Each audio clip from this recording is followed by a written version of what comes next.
You're under arrest, Mr. Craig. I tried to be on your side, Mr. Earp, but you wouldn't let me. Now I'm against you. And you ain't gonna take me. Yes, I am, boy. All right, then. We might as well find out right now how good I really am.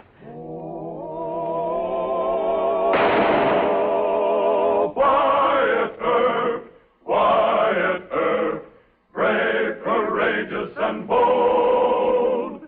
Long live his fame, and long live his glory, and long may his story be told. The Life and Legend of Wyatt Earp, starring Hugh O'Brien. Before Wyatt Earp had been Marshal of Dodge City for very long, his fame had spread throughout the West. But fame, as Wyatt found out, is a coin with two sides. It is both a reward and a punishment. It brings trouble and carries responsibility.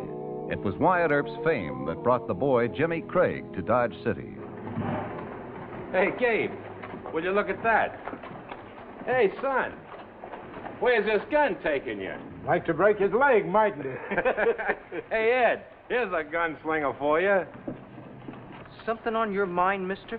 I was just wondering, son, what man it is that you're planning to use that thing on. Your old man know you got his gun, sonny? You trying to pick a fight with me, mister? No, son, I'm a peaceable man. You know who this is, son? That's Ed Beatty. But not even grown men pick fights with him. I don't care who he is. He can't make fun of me. Sonny, I think that gun's gone to your head. You better take it back where you found it. This is my gun, and I can use it. Yeah, I bet. You can get it out of the holster without shooting yourself, probably. You want to try me? I'd like to oblige you, son, but you see, I'm not wearing guns. There's law in this town. You got to check 'em. I'm a law-abiding man. You can get 'em. I'll meet you any place you say. You take my advice, boy. You get rid of that cannon before you get yourself hurt. I'll take that. Glad you arrived, Marshal. He's a real dangerous character. You didn't have to laugh at him, Beatty. Why not? It's kind of funny. All right, go on about your business. All of you. Don't be too hard on him, Wyatt.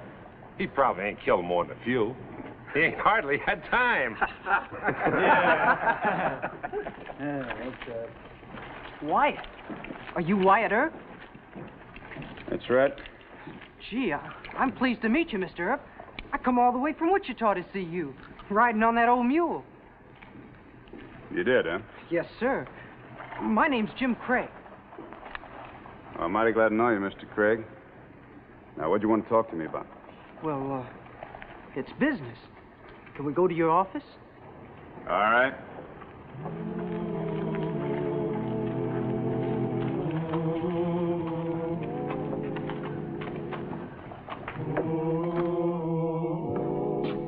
Come in.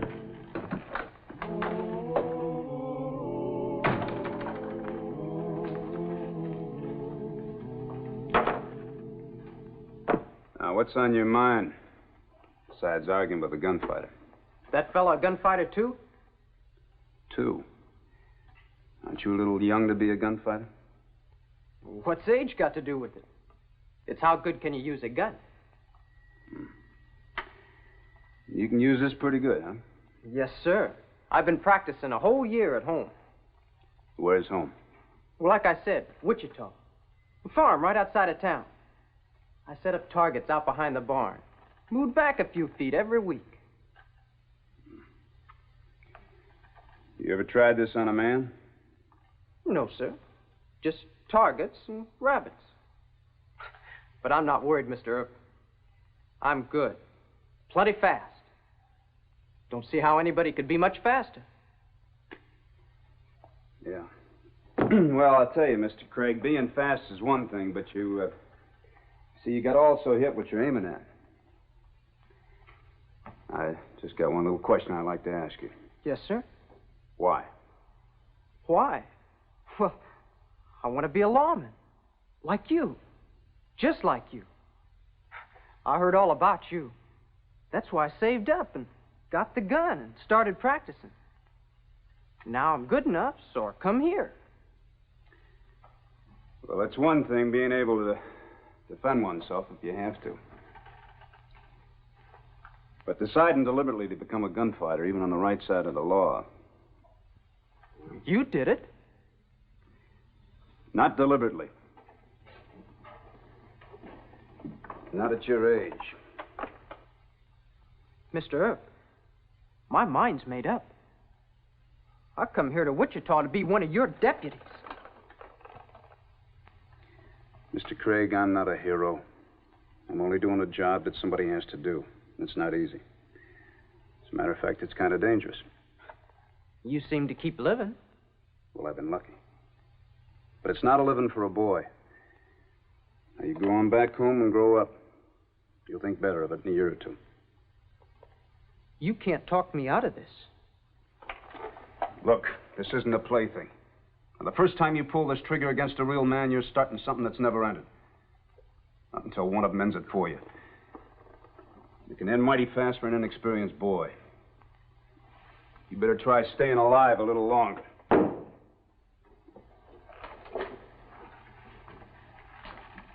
I'm asking, Mr. Earp, do I get the job? No. I need men, not boys.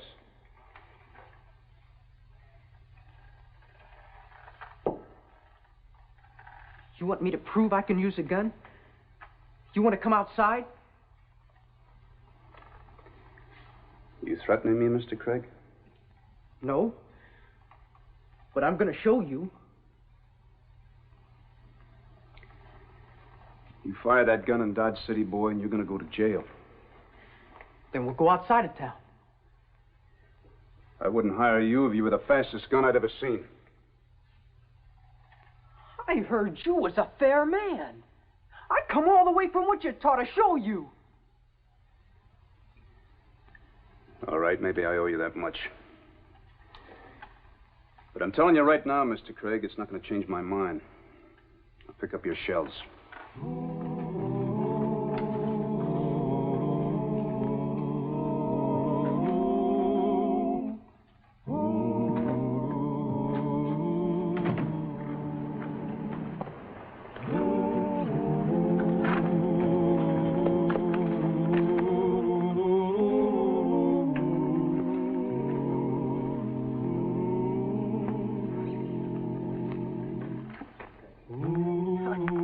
Last night.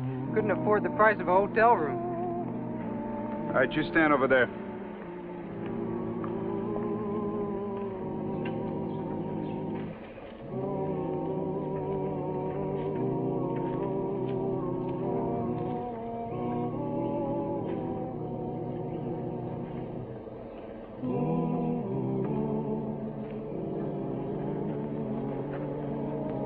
All right, now.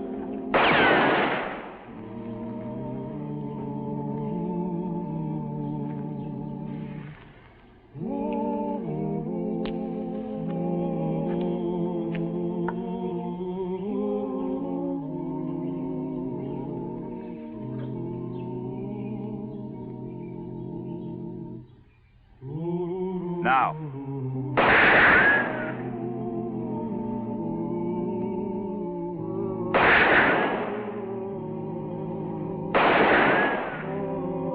Pretty good.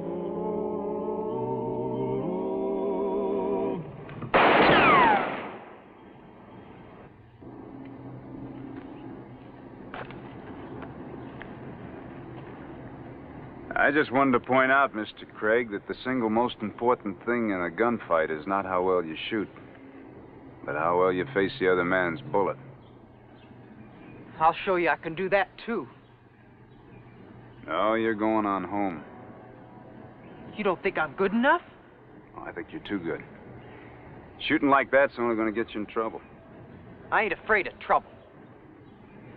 No, you're too ready for it. Trouble will come easy. I'll be able to handle it. Yeah, you might get away with it a few times, get yourself a reputation. Then all the fast guns will gather like flies around honey. Sooner or later, you'll come up against one you can't beat. You take my advice, Mr. Craig, and go on home. I had enough of that kind of advice from my pa. Who's your pa? His name's Hanford Craig. If he gave you good advice, boy, you better take it.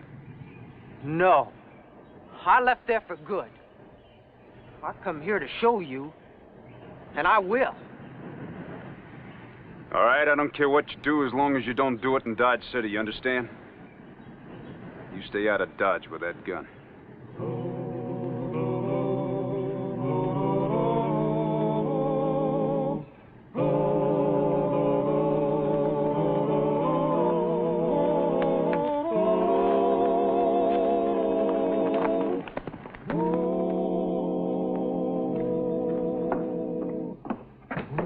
Wyatt, looks like trouble.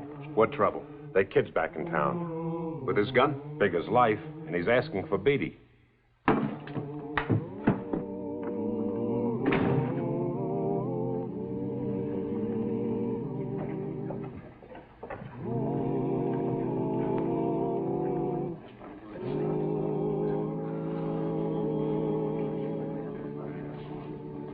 I told him I didn't think $30 was enough for a job like that. Said I might take a chance for about 50. Well, Sonny, I thought the marshal took that hardware away from you. You do a lot of talking, mister. Now you want to prove up? You can see I'm still not wearing any guns. Well, like I said before, go get 'em. I'll wait.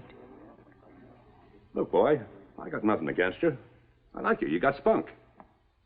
I'm sorry if you took my riding too hard, but let's forget all about it, and then we'll eat dinner, huh?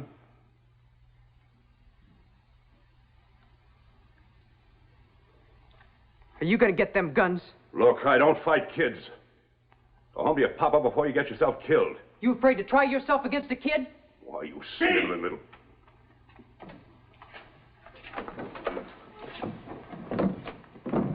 I told you to stay out of Dodge with that gun. Now you're under arrest. No! Marshal, you better keep him out of my way from now on. You just see that you don't come looking for him.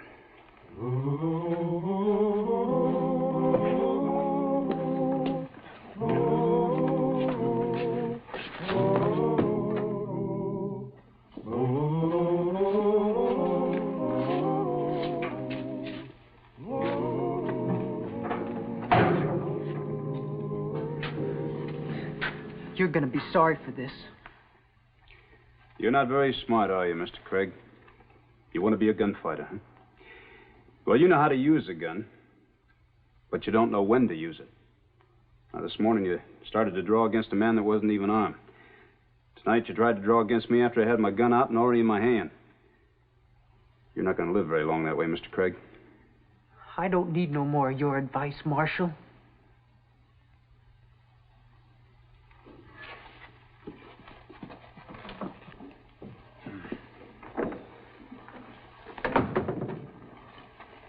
Wow. I guess I just don't know how to handle kids. You got to admire him, though, Wyatt. He's got spirit. You know, it's one thing to buffalo an adult. You figure he knows what he's doing, that he had it coming, but a kid. Yeah, it is a problem. Well, I guess I need some help. I'm going to go send a telegram to Wichita. Maybe his father can handle him.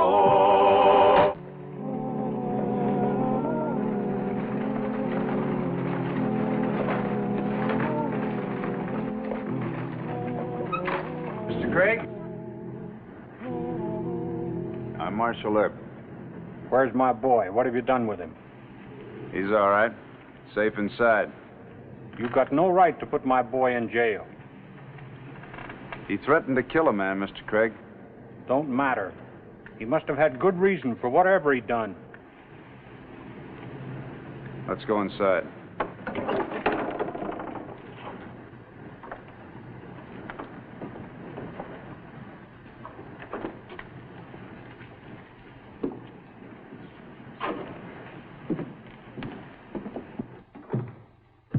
Now, where is he?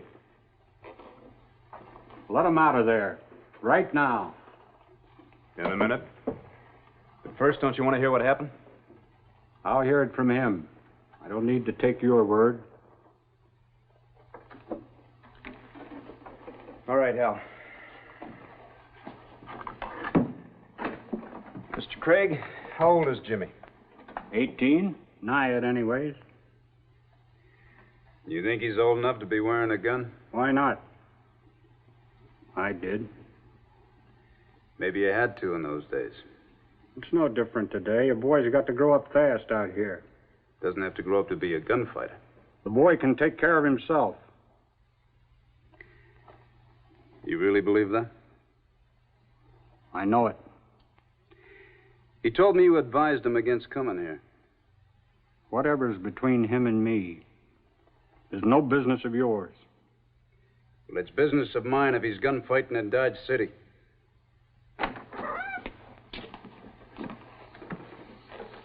Hello, boy. Hello, Paul. You all right? Sure. What happened to your head? He buffaloed me. You hit a boy? If I hadn't, one of us might have been dead. You got all the answers, ain't you? No. The one of them I haven't got. What do you do with a boy like that, Mr. Craig? He's a good boy. He could be if he lives long enough. You needn't trouble yourself about him, Marshal. All right, I won't. But you get him out of here, out of Dodge City. You take him on back to Wichita and you keep him there. You got my gun, Marshal.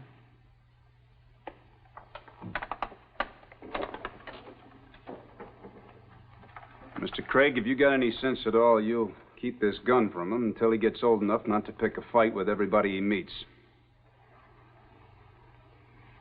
Come on, Paul.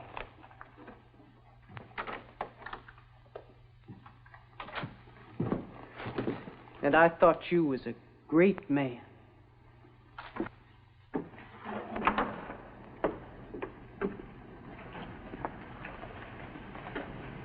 Come on, boy, get on. I ain't going with you, Paul. At least not yet. Now, look here, boy. I wasn't going to let on to him in there, but I already told you how I feel about it. Yeah, we've been all over that. And I ain't changed my mind. Now, Jamie, I was willing to give you a chance. I figured if you was man enough to want to try, you was man enough to do like you said. But it ain't worked out. It will. I changed my plans some. No.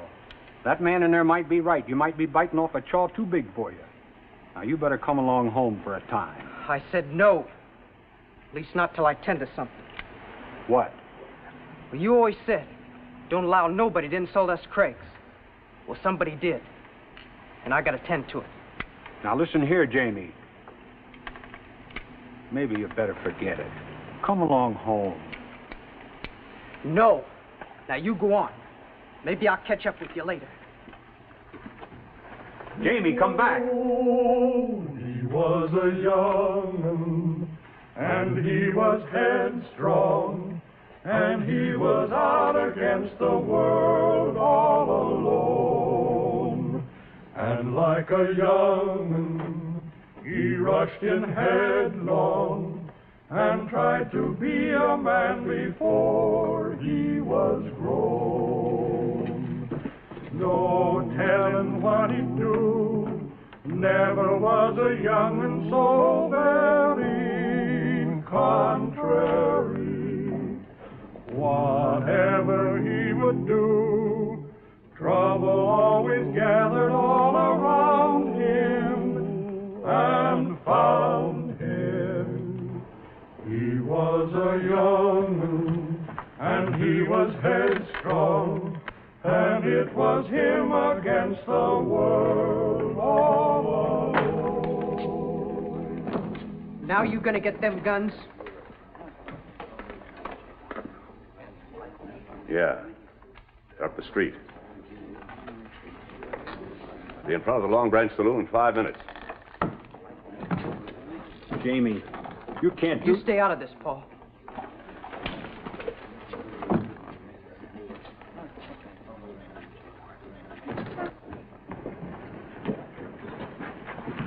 Jamie, you can't do this. That man will kill you. I don't think so, Paul. Anyway, I I've got to now.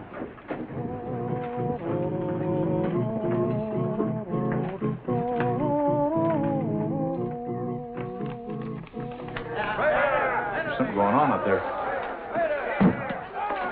Yeah, Craig's Williams still out there. Marshal, you better come. Where? The man said in front of the Long Branch Saloon. He's gone for his guns. Beatty. Yeah. Marshal, Beatty's almost a professional gunfighter.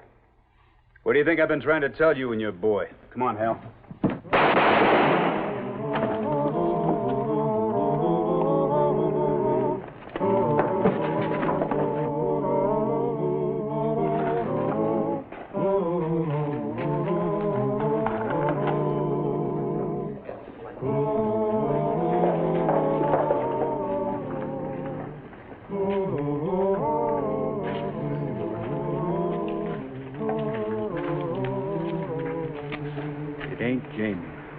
No, it's Beatty. He's dead. Never seen anything like it, Wyatt. Kid's as fast as greased lightning. Yes, sir. He got Ed Beatty good. In a fair draw, too. Where is he? I don't know, Marshal. He just put up his gun and walked away as cool as you please. Well, Mr. Craig? He said he could, and he did. Do you realize what's happened now that he's killed a man? You're meaning I'm to blame? Maybe I do. Hal? What are you going to do? I'm going to arrest him, Mr. Craig. No. It was a fair fight. They said so. Even so, you'll have to stand trial. Don't you touch my boy.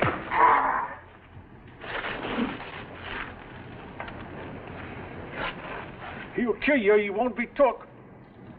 You'll more than likely have to kill him, Wyatt. He's pretty good. Don't take any chances. If you hurt my boy, Earp, I'll kill you. If I don't, somebody else sure will after this.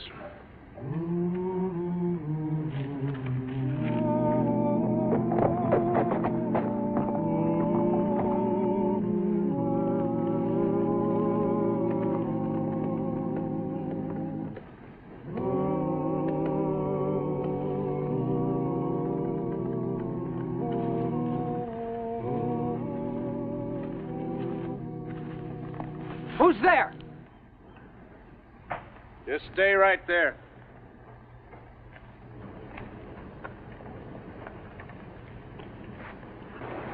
I guess maybe you'll believe me now. You're under arrest, Mr. Craig. What do you mean? It was a fair fight. You have to stand trial anyway. The jury will decide. You can't arrest me. We ain't Dodge now. Just come along peacefully. Drop your gun. No. I tried to be on your side, Mr. Earp, but you wouldn't let me. Now I'm against you. And you ain't gonna take me. Yes, I am, boy. All right, then. We might as well find out right now how good I really am.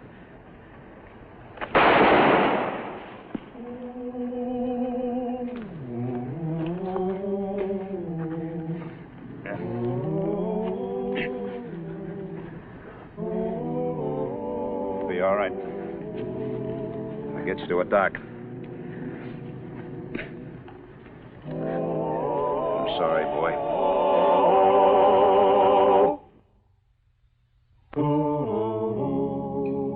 Doc? Shatter the bone above the wrist, he'll pull through fine, but that wrist is going to be stiff. Too stiff for farm work? For farm work, no. For gunplay, yes. Well, you got your way, Marshal. Yeah, and you're still living, boy. Marshal. You said something about killing me, Mr. Craig. No. I was wrong. I guess maybe I even ought to thank you. But I can't. I know.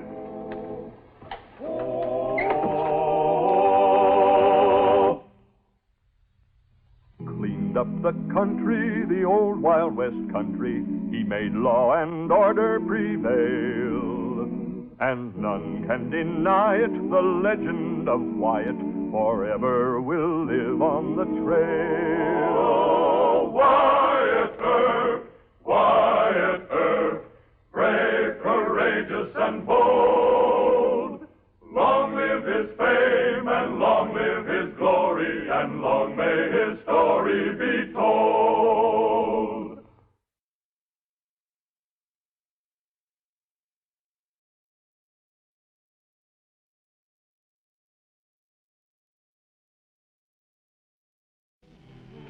Well, they're wearing guns, Ed. I think you ought to wait for Bat. All I'm going to do is serve him with a subpoena. No call to be having a gunfight over that. Look, they're killers. Oh, Wyatt. You and Bat are carrying this thing too far. If I go over and talk to those fellas in a nice way, there won't be any trouble. You know what your trouble is? You're too nice. The nice ones always die first. All this talk about dying. Those fellas don't hate me. I'll just go over and explain it to them nice and friendly. You watch. Oh, Wyatt Earp, Wyatt Earp, brave, courageous, and bold. Long live his fame, and long live his glory, and long may his story be told. The Life and Legend of Wyatt Earp, starring Hugh O'Brien. The deadly business of gunfighting has never known an abler exponent than Marshal Wyatt Earp. In Ellsworth and Wichita, Dodge City and Tombstone, Wyatt was forced into more than 100 gun battles, but it was his shrewd understanding of men which made him the master of so many gunslinging hoodlums and outlaws. Wyatt's ability to judge the precise moment a bad man had determined to go for his gun was more important than his ability to draw faster. Wyatt had taught Bat Masterson the secret of staying alive in frontier towns. And then Bat's brother, Ed, came to Dodge City.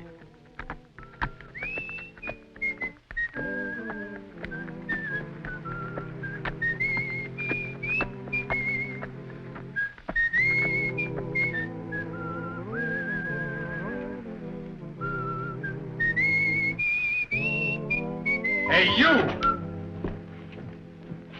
Howdy, friend. You the guy that was whistling? Yeah, that's right. Why, didn't I have it right? Yeah, it's probably a little off-key. That song's my jinx. I bet that's why I drew the wrong card. Because you whistled.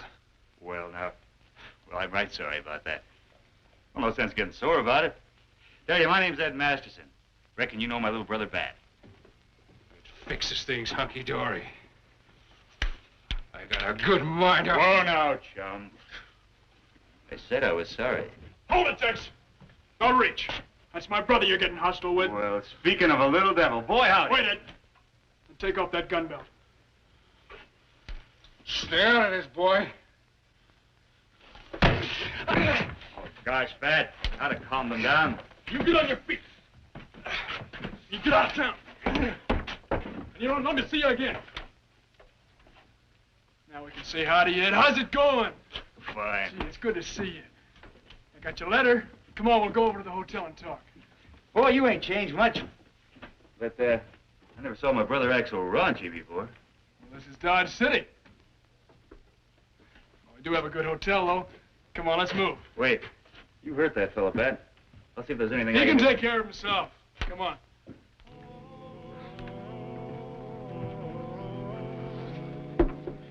Thanks, Al. And I can't take you on as one of my deputies. It wouldn't look good. Sure. I understand. Well, didn't I say in my letter it was just in case you needed a hand at the sheriff's office? Yeah. Forget it, brother. Here's to our meeting after all these months, huh? It's wonderful to see you. How are things? Oh, fine. Jim Dandy. No, they're not. You contradicting old Ed? My boy, you have changed. Mom wrote me. Oh. Can't keep a secret in the Masterson family. And you can't run a hardware store trusting every deadbeat in Topeka, Kansas. Well, Now, you're too nice to everybody. Mom taught us to be kind, Beth. She's too good for this world. You always did favor her, Ed. Oh, I try to act the way she'd want me to. But I usually miss a mile. You being a peace officer, I just don't know. You see, Ed, there's more to it. Every time you get a few drinks, you want to fight. Come on, get your gun. Ed! That's Wyatt Earp. Now you watch. You leave him there. You do your fighting outside with fists. Deacon Earp, let's get him.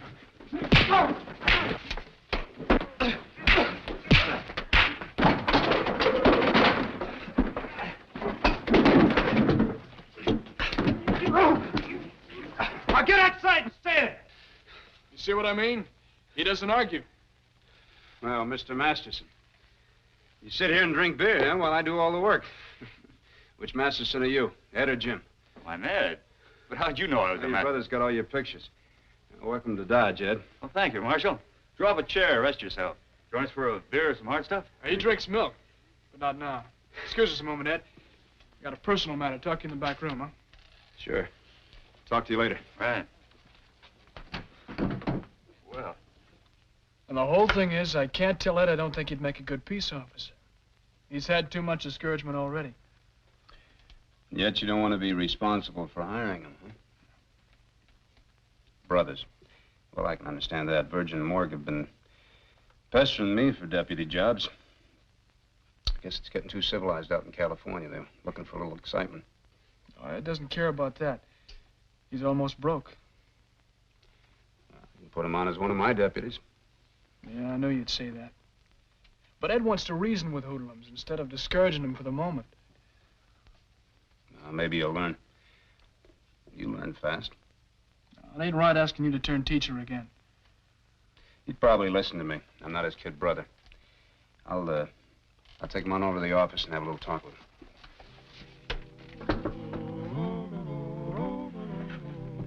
Me, a deputy marshal.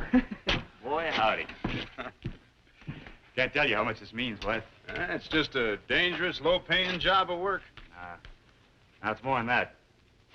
See, I've always been kind of the old, slow-going member of the family. Kind of a near-do-bad, but a near-do-well either. Now, it's high time I started making good at something. I'll tell you. We'll show your brother what you can do. Yes, sir. We sure will. Hey, ain't you Ed Masterson? Run a hardware store in Topeka. Dooley Grogan! You old Irish rascal. Well, doggone. Hey, how'd you get out of jail? Oh, it was easy. I served my time. Excuse me, Marshal Earp, this is Mr. Grogan. Dooley and I went to school together. Howdy, Marshal.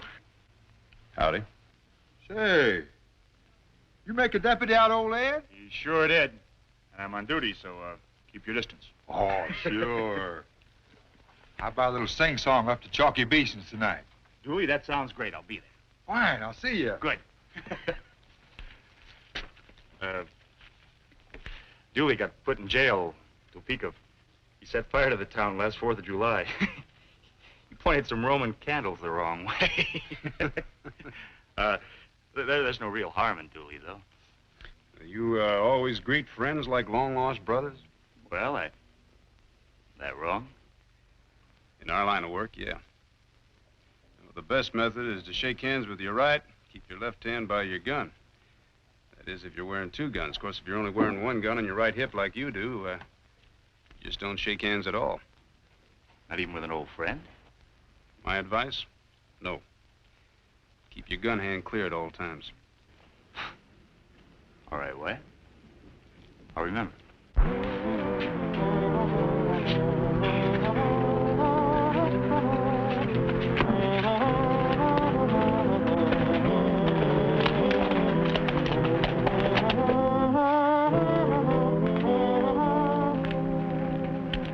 Ed, you check these fire barrels in every patrol. If they're shy of water, you go into the store or the saloon, have the boss fill them.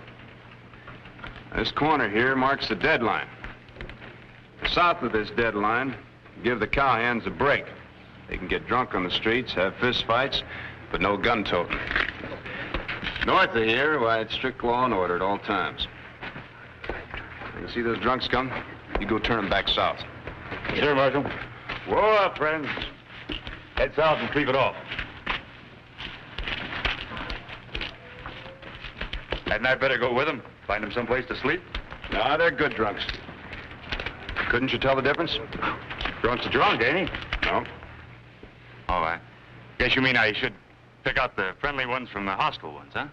That's right. Might save your life sometime, Ed.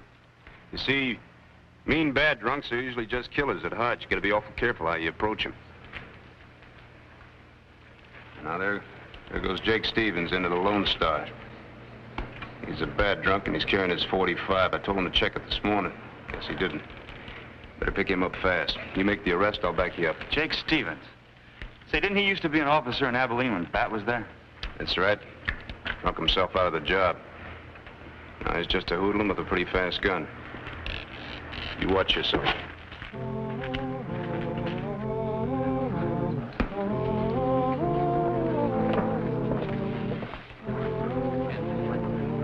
Howdy, Mr. Stevens. Who are you? I'm Ed Masterson. I think you knew my brother in Abilene. Pat? Yeah. I'm sorry we have to meet like this, sir, but I've got orders to arrest you. What for? Oh, come on now, Mr. Stevens. You've been a peace officer. You know there's an ordinance here obliging you to check that gun. I'll have to ask you for it. Oh, sure. Take his gun, quick. He's just going to hand me his gun. How many was it? You go and sit over at that table. Put a tourniquet on his arm. I'll do that. Come on, Mr. Stevens. Look, if he were here, all you Mastersons need killer.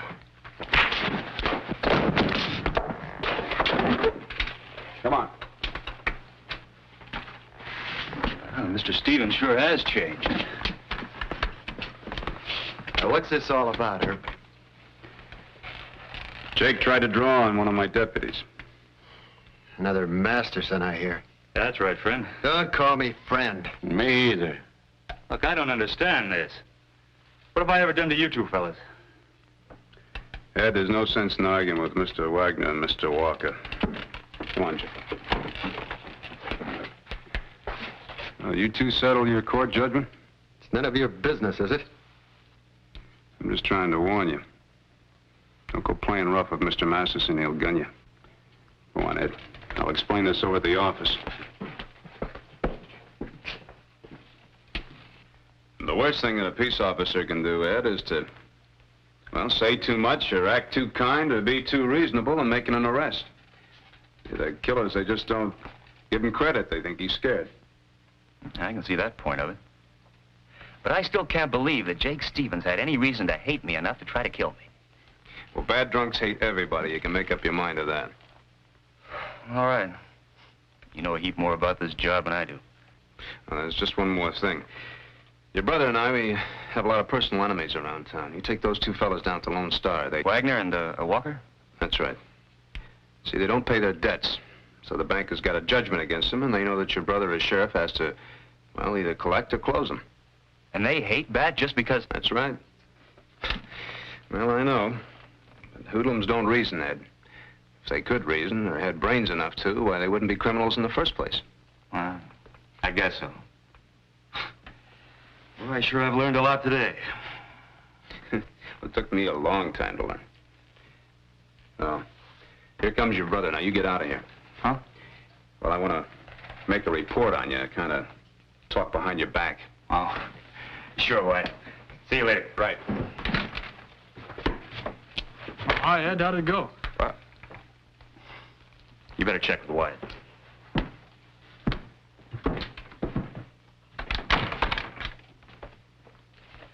Well, say it.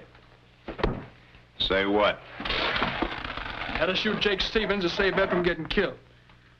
Well, didn't you? Look, he's a greenhorn in this business. Give him a little time. How about Alf Walker and Jack Wagner? Well, they took Ed into their quarrel with you. I warned them what to expect if they got rough. They know I'll help you do it. Well, thanks, Wyatt. Maybe I ought to ask Ed to quit. You give him a chance to learn. All right. But if he does one more stupid thing, I'm going to put my foot right down. Well, I may do that, but you won't. Now, come on, Sheriff Masterson. Just take it easy. That may turn out real well.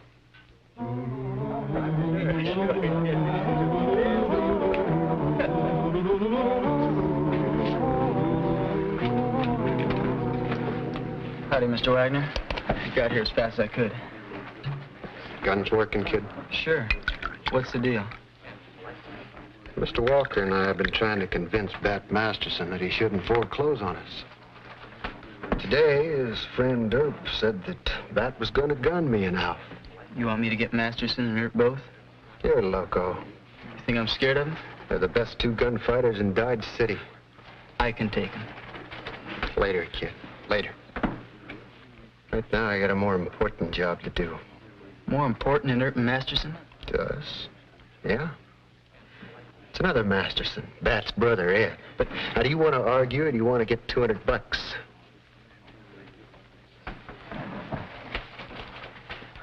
Now, you ought to be across the street at the hotel pretty quick.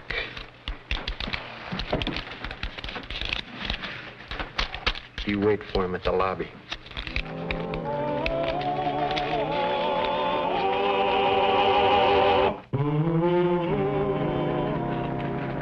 It's been a long day, Ed. You go ahead and turn in. Oh, boy, will I. You know, I thought all a peace officer had to do was sit around saloons and wait for gunfights. Now you're learning fast. I'll see you in the morning. Bright and early. Night, White. Good night, Ed.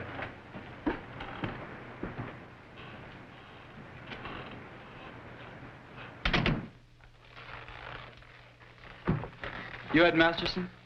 Yeah, that's right, young fella. I'm gonna gun you. Want it here or out in the alley? Nope. We'll fight in a couple of years. When you grow up... Hold it. Right here and now. Start for your gun. You drunk or something? You don't want to...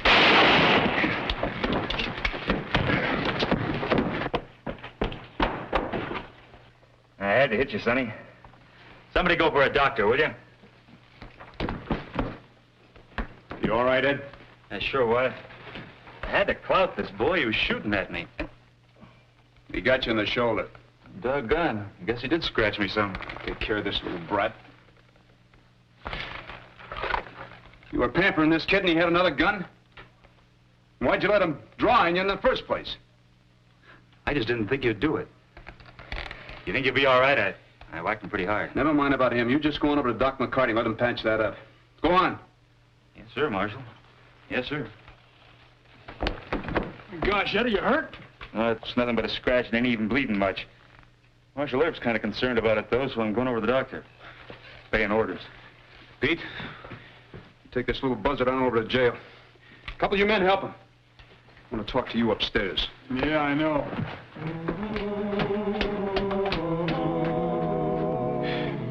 So you were right in the first place, and I was wrong. Just not cut out to be a peace officer. Well, is he? No, I guess not. Do you know what Ed was doing when I got there? He was mopping this kid's scalp before he disarmed him. This kid could have been playing possum and your brother be dead now. Yeah. Well, I'm sorry, but it's his life we've been experimenting with. I can either fire him or transfer him over to you, but I think the honest thing for you to do is just to tell him he's not cut out for this kind of job. All right. I'll tell him.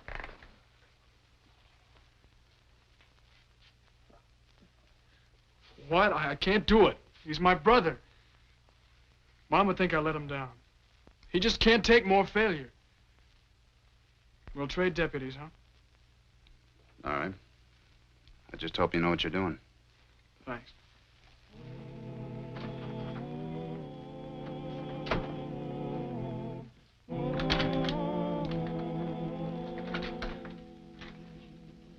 Well, how do you feel this morning, Ed?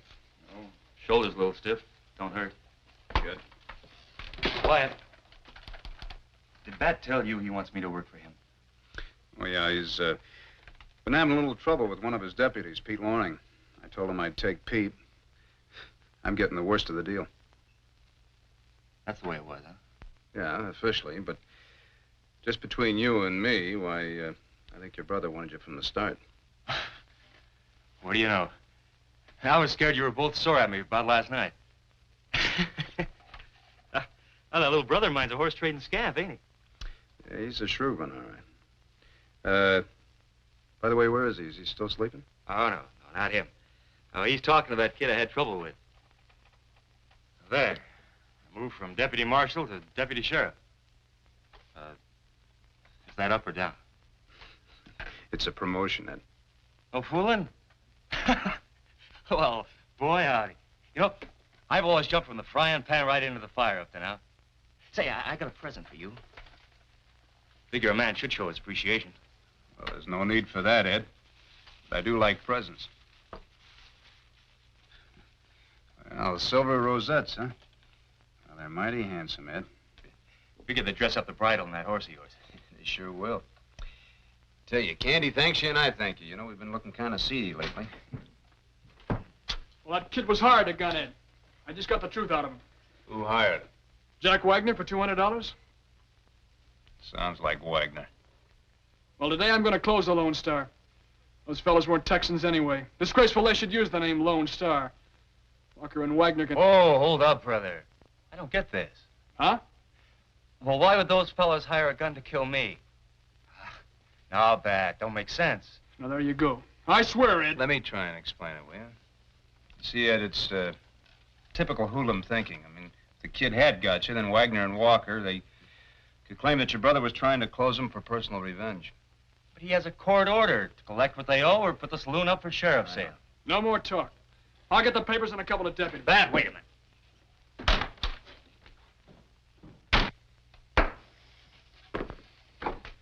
You and Bat figure to be shooting over this? Maybe. Why? Those fellows know they can't resist a court order. And they ain't any match for you in a gunfight. We'll talk about it later, Ed. Wyatt, if you'd only cool off and listen, maybe you could talk...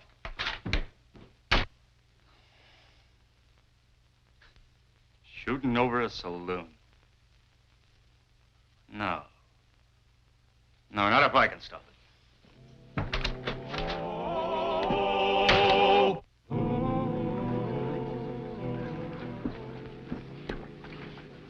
Masterson and Earp have gone over to the sheriff's office. They come in here? Nobody will tell me anything. Set him up. Thanks. Well, what's your hunch, Alf? Maybe the kid talked. I don't know. No. It's either run or fight. Horses are out and back. Let's run for it. Now, let's wait and see who we're running from.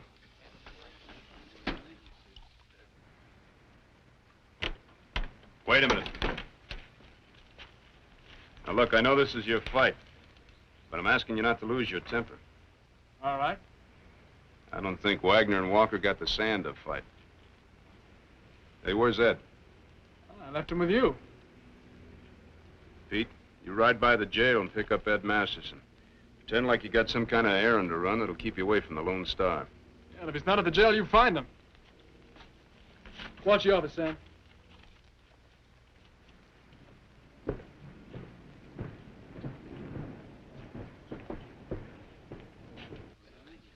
Now, look who he sent to close us up. His big brother, Ed.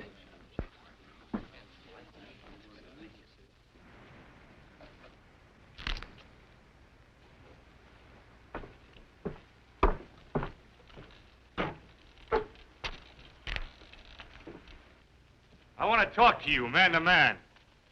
There's no sense to be shooting over this foolish quarrel. It's my brother's sworn duty to...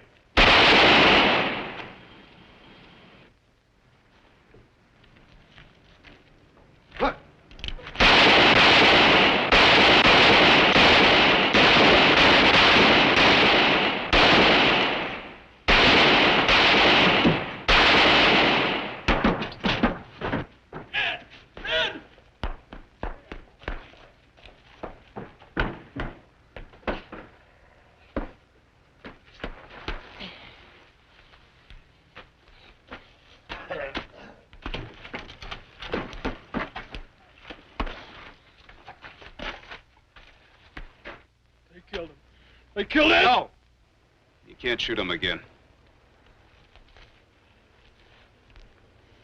If he gets well, he'll pay for what he did. I'll take him on over to Doc McCarty's.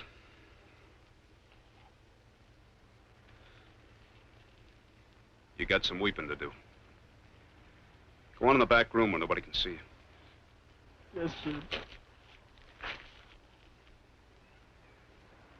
Ed was too decent and nice. Nice ones die first.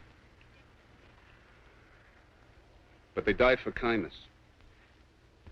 That's almost worth a man's life.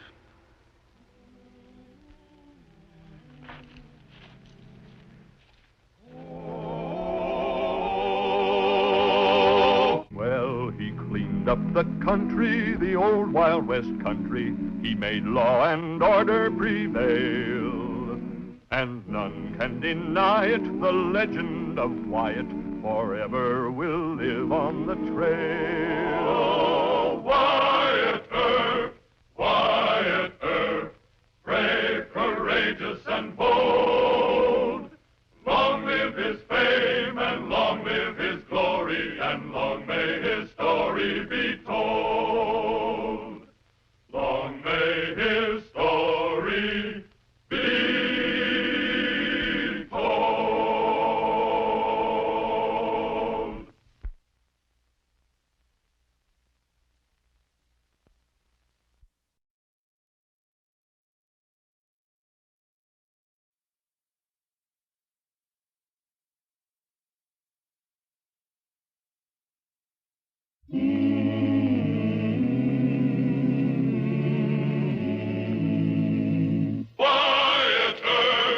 Wyatt Earp, brave, courageous, and bold.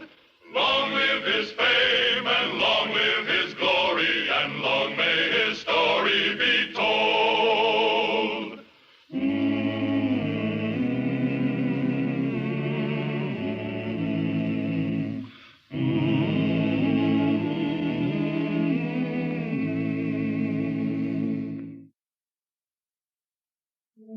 Violence in the West took many forms, and friction between soldiers and settlers was one of them. With a fort just outside the town, Dodge City became an arena for such violence more than once. All it took was the appearance of one old man full of an ancient hatred.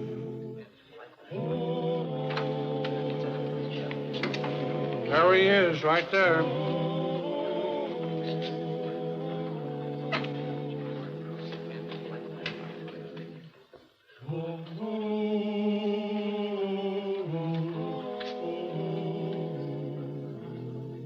You buffalo hunters still think you can run things in Dodge?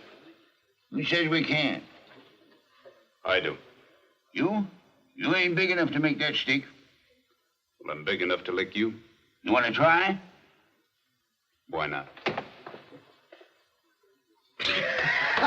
Why, you slab-sided young mule. Jake Castor, you old gopher, it's good to see you. Good to see you too, boy. Come on, let's have a drink. Well, I tell you, I don't drink. And especially with men that are breaking the law. You got it? Yep. What kind of town you running there, boy? Well, it's the law, Jake. Law? First thing I ever learned, a man had to keep his iron closed. Well, that's out in the Toolies, where you roost, not in Dodge. You mean it, Wyatt? Well, if it was anybody else but you. You want sharps, too? No, you just keep that in your saddle boot and everything will be fine. Well, now I'll have a little drink of milk with you. Hey, Soapy. Yeah? Bring us around, will you? All right. What? What does that thing say? Why, you old goat, haven't you learned how to read yet? But, sir, out where I live, talking and sign is all that matters. You do that pretty well, too, don't you? In any Indian language you can name. It's more than I can do. Why, they're Marshal. I never thought I'd see that. You always did have a wide streak of righteousness in you. I thought you'd gotten over that by now. Well, I haven't changed much, Jake. You ain't a boy no more, Wyatt. No. The years go by. Yes, they do. Don't they? What are you doing these days? Oh, things ain't like they used to be. Times have changed to the bad. Remember how it was the first time I took you out? Buffalo so thick the plains was black with them as far as the eye could see.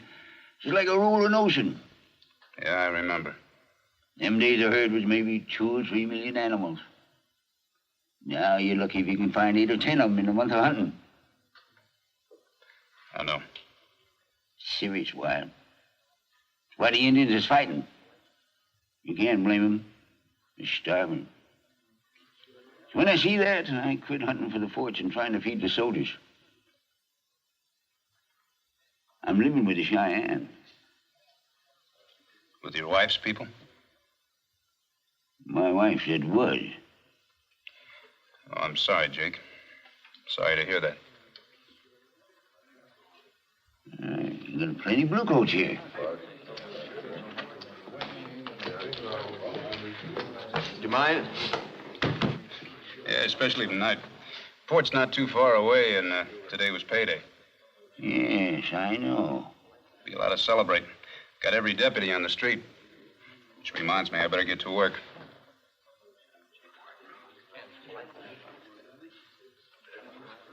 Say, by the way, you didn't tell me why you were here in Dodge. Maybe I'll come to see the town. You don't care that much for towns. Maybe I'll come to see you. Well, you old goat, you didn't even know I was here. You know, you ask an Indian a thing 3 times, the 3rd time he has to tell you the truth. I'm asking you the 3rd time. You come to see a fella. What fella? Don't matter. Why? Well, I mean, it must be important, otherwise you wouldn't have come all this way. I got a score to settle. I'm sorry to hear that. Why? I'm the marshal. Knowing how you settle your scores, well, that could mean trouble for you and me. You're my friend, ain't you? Yeah. No need to worry, then. I ask you to move over. You leave me alone. Just because you're an Hey, enemy. you think you're scuffing? That's enough, soldier. Hold it. Hey, you better watch out, Marshal. I got friends. Now, look, you boys start any trouble, and you're going to wind up in jail. Now, go on, do your drinking someplace else. You can't tell us Come what on, to do. soldier. You heard the marshal. Now, go on. Thanks. I wasn't thinking of you. I was thinking about the bail. There ought to be a law against those ruffians coming to town, Marshal. Shoving honest citizens around. You're not hurt, mister. Go on back to your drinking. Are you siding with them, Herb? Look, they got a hard, lonely job to do, protecting all of us. They deserve a little spree.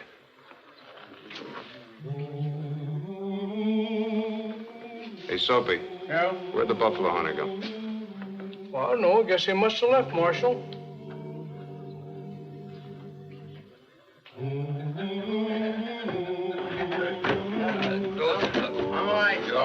You're all right. Look, you sit down right here. You sit down? You sit down. Okay, I sit I'll get the horse. Okay, Sergeant, you get the horse.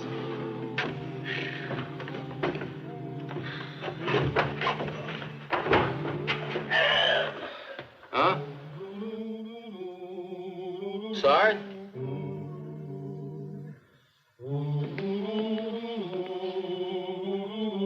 Sarge! Sarge!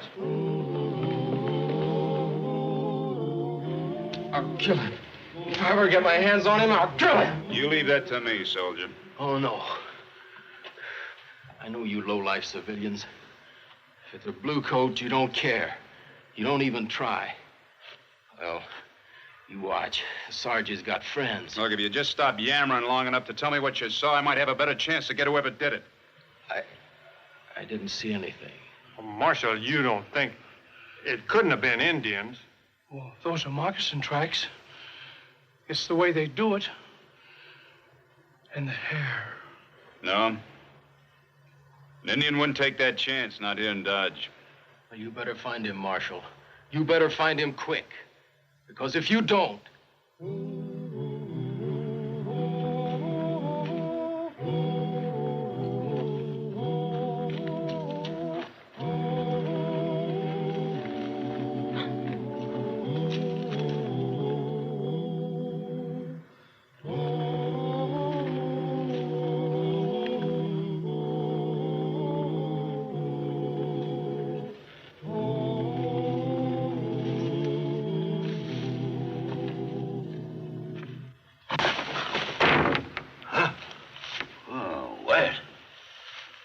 What are you doing here? Well, looking for you. I had a hard time finding you. You can't sleep inside walls. On them soft beds. You're up mighty early. Well, I tell you, I haven't been to bed yet. How long you been here? Oh, some little time, I reckon. Why? You ever hear of a big Irish sergeant named McCafferty? No, I can't say I have. I don't blanket with soldiers, you know that. Why? He's been killed. Indian style. He has? Scalped. With a knife like that. By a man wearing moccasins. You think I killed him, Wyatt? I haven't any other suspect, Jake. He probably had it coming to him. Besides, what reason I have to kill him? I don't know. Said you had a score to settle. It was McCafferty you were staring at in the saloon last night. That's so. And you're bitter, Jake. Why shouldn't I be? Don't pay to be bitter. You know how our life was. Kind of life a man could be content with. Kind of man was meant to live. But you can't stop a whole nation bent on moving, Jake. You gotta accept what's bound to be. Sunbusters, cow wranglers, bone pickers. They're people looking for homes. They gotta live too. And what about us? Oh, they just better stay out of my way. And them bluecoats, them's the worst. Murderers, all of them. McCafferty? You really think I killed him? Yeah. I think so, Jake. If I said I did, what did you do about it? Only one thing I could do. Quiet. You and me, we mean two different things when we say friend. But this is just supposing. If I killed the bluecoat. Did you, Jake? What reason would I have? Did you? Why, I already told you. Did you, Jake? I ain't no Indian, why?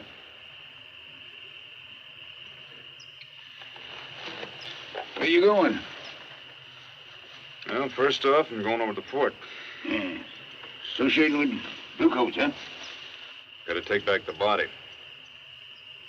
Try and stop the trouble that's bound to come. If you think I did it, ain't you afraid I'll run out on you? But if you do, then I'll know. And I'll come after you. My friend. My friend.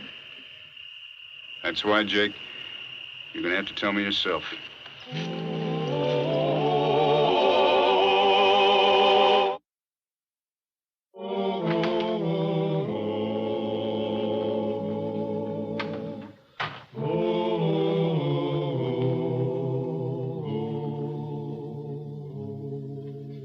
Well, Marshal, surprised you ventured out here. I brought the body. You needn't have bothered. We were sending a detail. Well, sir, I'd rather you kept your men out of Dodge until after this is cleared up. My men wear the uniform of their country. They can go anywhere in these United States they wish, including Dodge. Of course, sir. But I don't think you want trouble any more than I do. The cavalry doesn't look for trouble, Marshal, but they're ready for it when it comes their way. You just worry about your civilians. Well, the civilians don't start every fight, sir. But that's not what we're talking about now. We can discuss that in a few days after I get the murderer. Do you really think you ever will? Maybe. I'm not concerned about where my men go off duty. Sir, you could keep them on the post under orders for a couple of days. I could, but I won't. In fact, I've already given leave to B Company today, after the burial. That's McCafferty's company. Sir, that's deliberate incitement to riot. Is that what you want? You realize that'll cause more bloodshed? If you can't keep order in Dodge, I can arrange to have martial law declared. Well, then you better do that right now. Maybe I will, tomorrow. Unless, of course, you can find the man who did it first.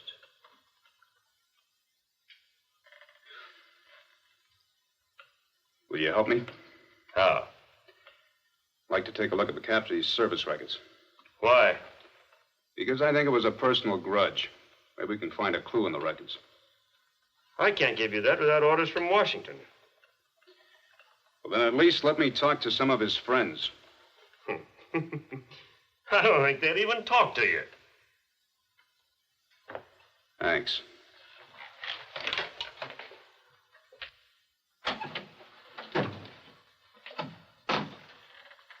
Oh, Marshal.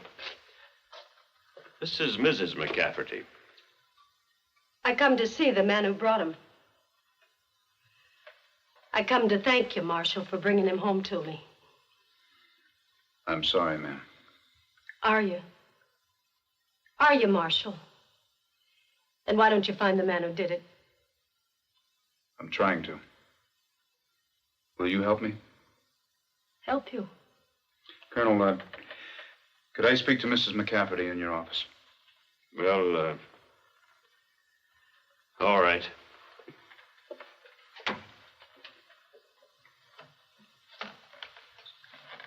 Sit down, ma'am.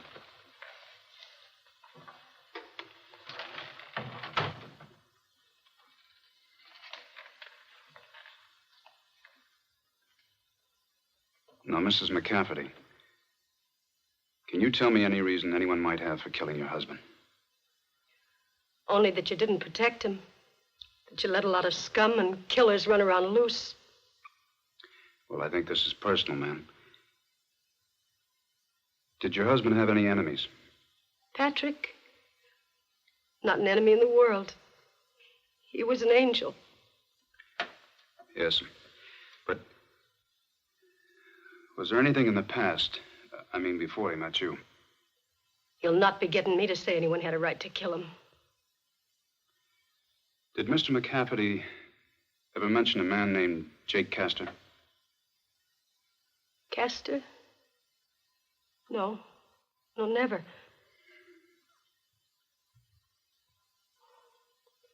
It's not help from me you'll be needing, Marshal. Well, where was your husband born? Ohio, I think. He came to Colorado as a boy. Colorado. He joined the Army there? Yes, Colorado Volunteers? during the Civil War. Well, could it have been something about the Indians? Cheyenne? It was the Colorado Volunteers at Sand Creek, wasn't it?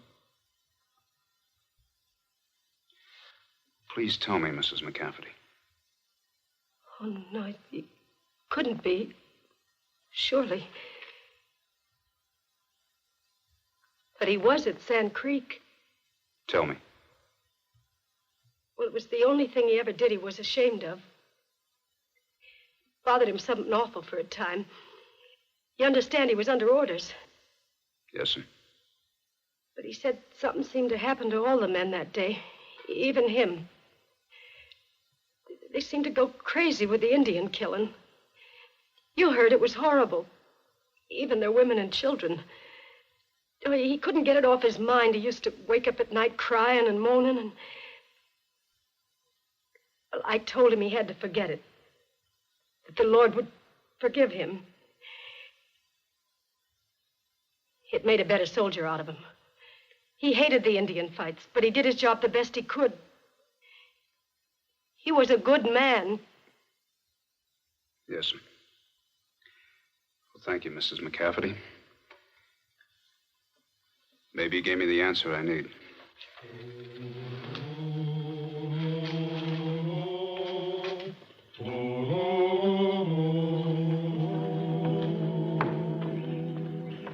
Wyatt, I've lined up some men for deputies and commandeered some wagons for a barricade. Now, I know you didn't order this, but I figure we ought to fight at the start. All right, Hal. Did you learn anything out there? Some.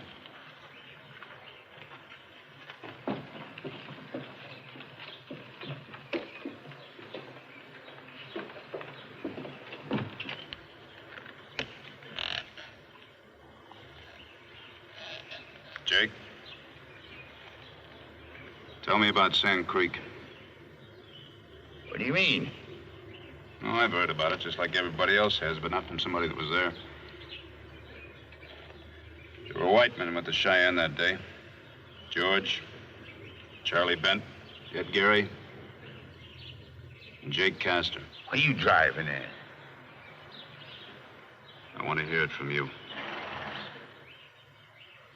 Sure. Why not? It's a great victory. Just like they said. Surprise attack on a peaceful village, naked and starving Indians. Thought they were under a flag of truce. 300 of them butchered. 3 out of 4 women and kids. Jake, your wife, what happened to her?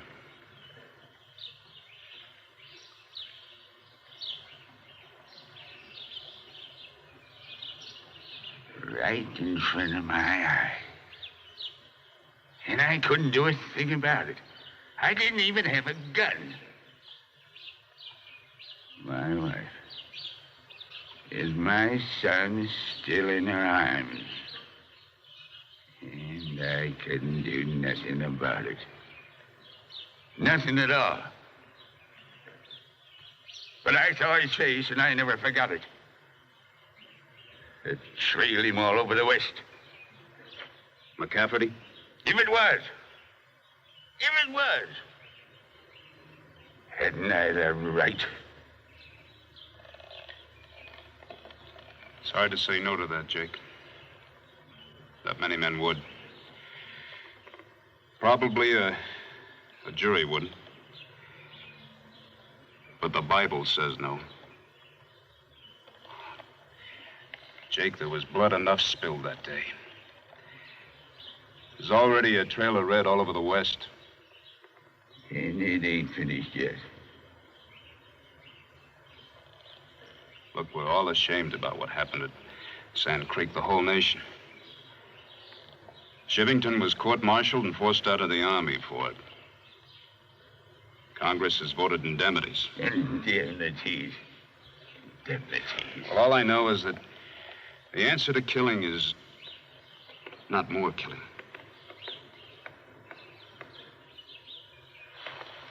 Well, I'm an old man. I ain't got much time left. What I gotta be out in the open. Gotta be free.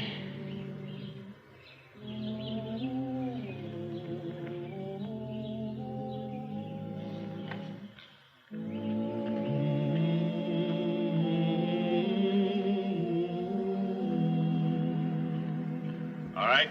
Nobody takes any action without my orders. Not a shot fired until I say so. Everybody understand that? You think you can stop them with talk, Wyatt? I can try. They're coming. What? They're coming. All right, let's go. Wyatt, give me my gun. I'll help. I don't want your help, Jake.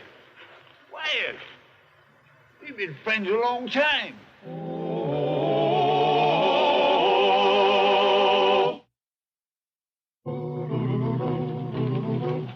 Hey, get those men out of there. Go on, get back.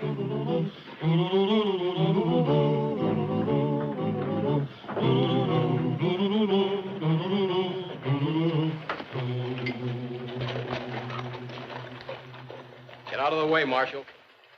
You men are violating the law coming into this town armed. Now, any of you who want to drop your guns and swear to keep the peace can come in. I reckon we'll come our way, Marshal. You realize what you're doing? You wear the uniform of the U.S. Army. These are U.S. citizens. They should have thought of that before. We didn't start the trouble. Neither did they. Well, have you found out who did, Marshal? Well, maybe we can. All right, get out of the way, Marshal. We're coming through, and you can't stop us. Wait! Jake, wait! You want McCafferty's killer? Well, here he is. I killed him. I had good reason. You want to know why? Jake. All right, Wyatt. Maybe I was wrong. Hold it! First man to pull a gun goes to jail. Now, he's my prisoner. You either go on back to your post or come in peacefully.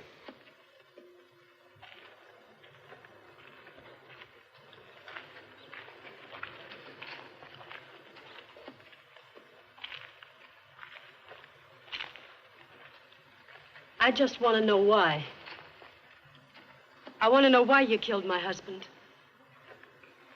You said you had a good reason, and I want to know before I kill you. Mrs. McCafferty. His wife and baby died at Sand Creek.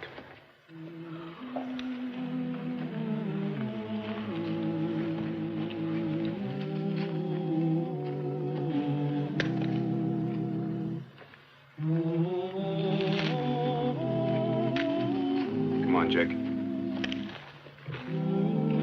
All right, move out.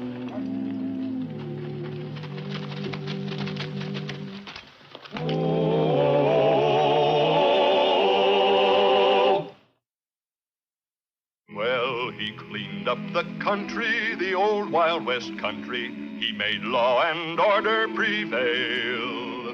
And none can deny it, the legend of Wyatt forever will live on the trail. Oh, Wyatt Earp, brave, courageous, and bold. Long live his fame, and long live his glory, and long may his story be told.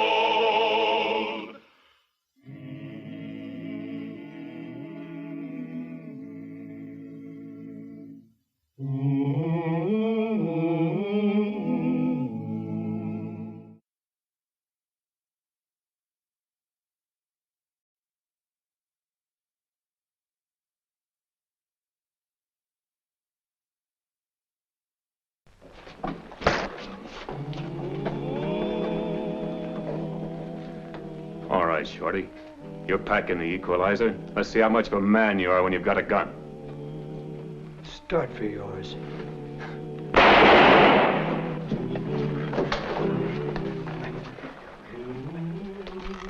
You're slow, Ringgold.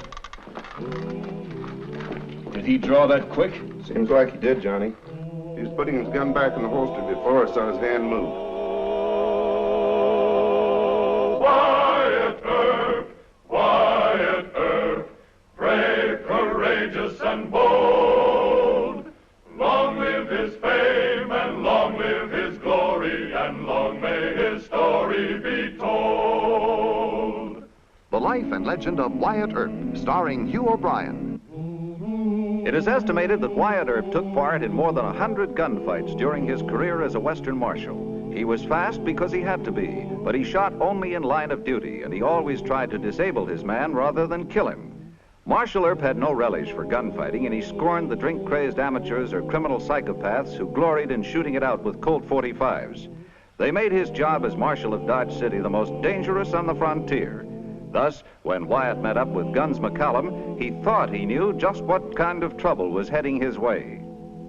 All right, free beer. Free beer. Everybody drinks on Jim Kelly. Step right up and get him, fellas. Everybody drinks. Belly up, fellas. And then I want you all to come right on inside. I've got everything in the line of hardware. And a fine collection of guns. Call me a circus figure. Turn me loose out like that, fella. I'll go back in there. No, you're not. Come on. It's too big for you. Kelly! Kelly!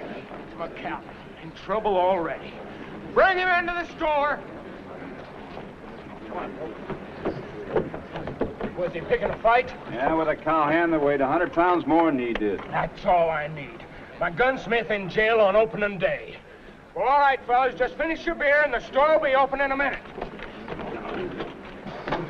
Now, you promised me no fight. Now, what is this? The man called me a circus midget. I don't take that from anybody. Now, hush now. It's no disgrace being a trifle undersized. I'm not so big myself. Now, Wyatt, if it'll help his case any, McCallum's from your old hometown of Monmouth, Illinois. Monmouth, huh? I don't ask no favors on that account. Oh, McCallum. Say, aren't you the same McCallum that fought in the war with my brother Jim? They called you Guns. That's right. was a sergeant with the Warren County Blues. I don't ask no favors on that count either. What's the fine? Well, I'll tell you, there's no fine, Mr. McCallum. You're needed outside. You and I have a little talk. Fine. He was the best gunsmith in Kansas City. Or anywhere else. See there, Wyatt? Big-headed and feisty. Now see if you can talk some sense into his head. Your granddad, Judge Earp, tried that. How is the judge these days, anyhow? Well, he's feeling pretty chipped, last I heard. I warned Mr. Kelly when he hired me in Kansas City. I don't take no lip from anyone. If a man's too big for me to whip with my fists, I got the equalizer. Oh, Remington, huh? You mind if I take a look at it? No. I think it's a better gun than that thing you carry. Well, they're both fine guns, but you're welcome to your opinion. Say, you got this all ticked up like a Swiss watch. Yeah, and you got your grips counterweighted, too, huh? That's right. And that way it ain't barrel heavy. Where'd you get that cannon? Well, that's a special gun that Mr. Ned Buntline had made up by the Colt people. It's very fine for long-range shooting. Well, I don't want to hurt your feelings since you're an Earp from Monmouth, but if I were you, I'd get an open front holster. What's that? It's my own design. I ain't got it patented yet. You're right, Mr. McCallum. Don't trust anybody. Well, say, how are things back at the college? Monmouth College? Mm-hmm. Well, didn't your folks write you? Not lately. Well, a judge put your younger brother Morg in there. Study law. Oh, all right. Sure. When was that? Oh, I don't know. Let's see. Cousin Joe Curtis, he wrote me about, 10 days ago. And he said that Willie The Russo... store's open. Come in, one and all. Everything in the line of hardware and a special gun department presided over by Mr. McCallum. Oh, where is that fellow? They must have ducked out. Well, you got a nice place here, Mr. Kelly. Good luck to you. Yeah, well, what's the hurry, Wyatt? I'll Stick be around. back. Let me show you around.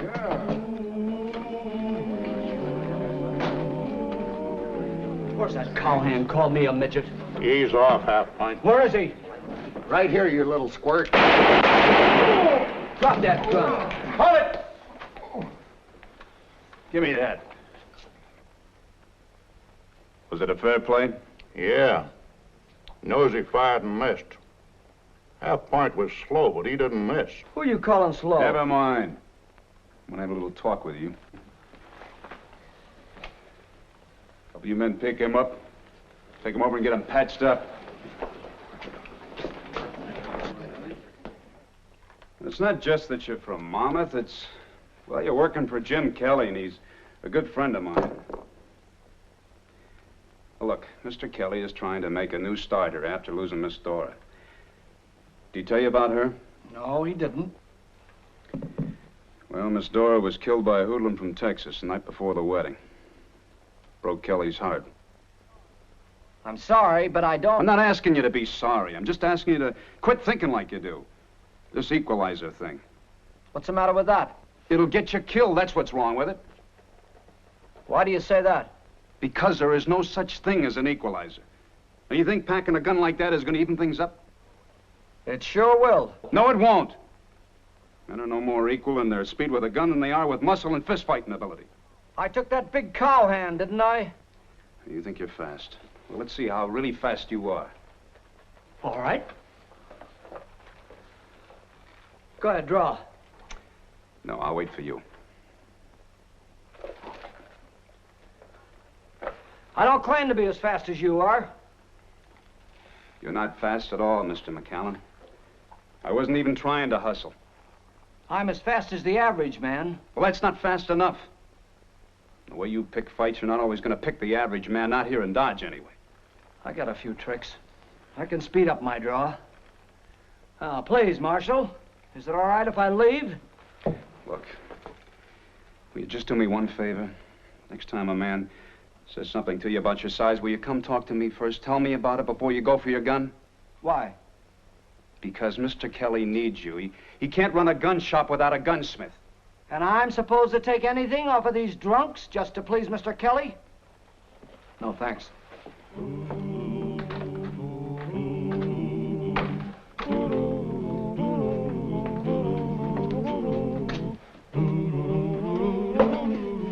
Well, that about does it, Gordon. Yes, sir. Good night, Mr. Kelly. Good night. Evening, Marshal. Evening. Mr. Kelly, just got your message. Something wrong? I got something. Guns left it for you. Too bashful to give it to you himself. Something new, huh?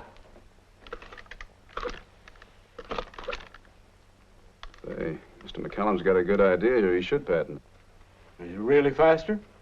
Oh, yeah, it would be if a fella got used to the new motion. Guns made 2 of them. 2? Why? He's gonna use the other one himself. Now, what am I gonna do about that fella, Wyatt? I hate to lose a good gunsmith, but I can't have him going around picking fights. Yeah, I know. Well, I wrote to my grandfather in Monmouth. He and Jim should know all about the fella. You know, maybe something happened to him back there that set him off on the wrong track. You mean this equalizer notion? Yeah. You know, I sure wish that Mr. Tom Jefferson had made it a little plainer when he wrote all men are created equal. How you mean? Well, all men are equal in the good Lord's sight. But they sure ain't equal the way this world looks at them. That's right. But how are we going to convince Guns McCallum? I don't know yet. It's like a curse was on me. He fixed 3 pistols and 2 rifles this afternoon. He's a genius. Marshal! But he's got the... Marshal! They need you at the Alamo Saloon. McCallum again? Yes, sir. Just shot another cowhand. You stay here. Was Guns hurt? I don't know. He hit bad? No, the little shrimp got him in the leg. All right, what happened this time? Tex punched Shorty, and they both went to the rack for their guns. I was faster. I used my quick draw rig. Let's go to jail. Come on. What? It was a fair fight. Ask any of them. Shut up. I can keep you in jail for 24 hours at my own discretion. Come on. Thanks, sir. Right. He was a lot smaller. Can't you let him out in time for work in the morning? Nope. Not until he promises not to wear a gun. Sure, and get my nose busted by one of Texas' friends? The marshal's a 6-footer. The boys tell me he's real handy with his fists. He doesn't understand my problem. Well, you can't fight the whole world, Guns. You can't even fight Front Street here in Dodge. And you're still slow, even with that trick holster. With this, I'm as fast as you are. Kelly, I've got the real equalizer now. When he says draw, we draw, right? Right. Draw.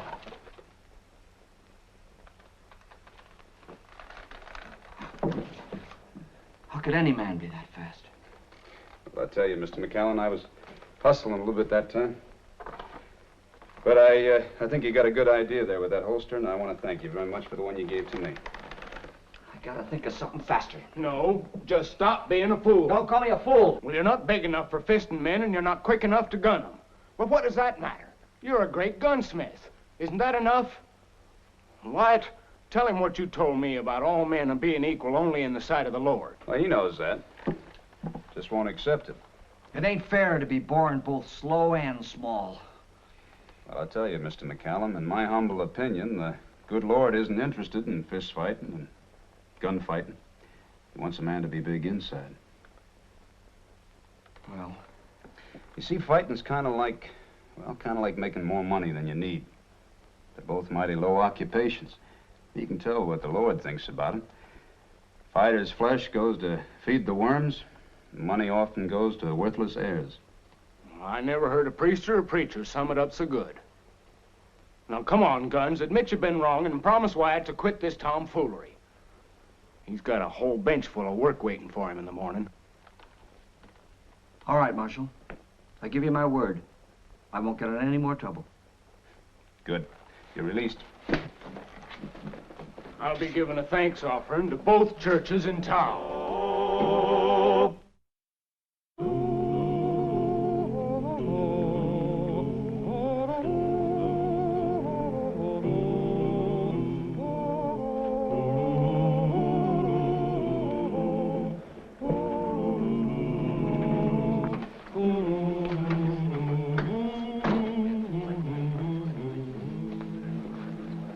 Quick one. Yes, sir, Mr. Ringgold. Haven't seen you around town much. You got a church deacon for a marshal. A man would be a fool to come to Dodge for a good time. Uncle Dave still fixing guns? No, he sold out to Jim Kelly. I knew it. 30 miles of hard riding and no gunsmith in this miserable cow town. Well, Kelly got a gunsmith. Shorty McCallum. Any good? Kelly swears by him, but he's quick-tempered, Mr. Ringgold. I don't care about his temper. Just so he can put a new trigger spring in a Colt. Oh, he can do that, I reckon.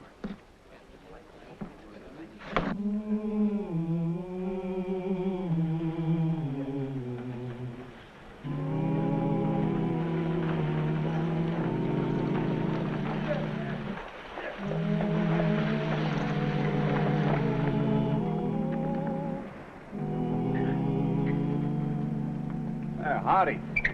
You must be Mrs. McCallum. Yes. You must be Marshal Earp. Yeah, that's right, ma'am. What's your step there? Thank you. Your grandfather wired me in Kansas City. Is Perry... Is my husband still here? Yes, but I think we'd better have a little talk first over at the hotel. He isn't in any trouble. No, ma'am. Thank goodness. Or maybe I should say thank the whole Earp family. Well, Monmouth people are our folks. We'll have a lot to talk about. Oh, are these your grips? Yes. Yeah. Hotel's right over that way, ma'am. Oh, excuse me. Aren't you Johnny Ringgold from down in San Antone? That's right. Well, I'm Jim Kelly. Howdy. You can trust Mr. McCallum to fix you up. He's one of the best. That's good to know. I can throw some trade his way. Fine. It's just the trigger spring, ain't it? Mostly. But you've been fanning this. Yeah, we horse around with tin cans. This gun won't take fanning, mister. Look. It shaves some lead from the bullets. Yeah. You may need a new ratchet and a new cylinder. How long will that take? A couple hours. All right. Much obliged, Shorty. Wait a minute. You sprung the ejector rod casing. Anything else? Yeah. You've been firing hand loads in this. Occasionally, why? Well, you fired a hand squid, it stuck in the barrel, you fired another one right on top of it. Look. Feel that bulge? You trying to promote me for a new barrel? Take it to another gunsmith. Just like that, huh? Fix it, Shorty. I don't care if it costs more than you, and I'm used to this gun, so you fix it. I don't think I want to work on your gun, Mr. Ringgold. Why, you little sawed-off runt. I said fix it! Mr. Ringgold! McCallum! Now, what's the trouble here? He says he won't fix my gun. Trouble? Again? Well, just leave the gun, Mr. Ringgold. He'll get to work on it right away. He'd better. I'll be back in a couple of hours. Have it ready.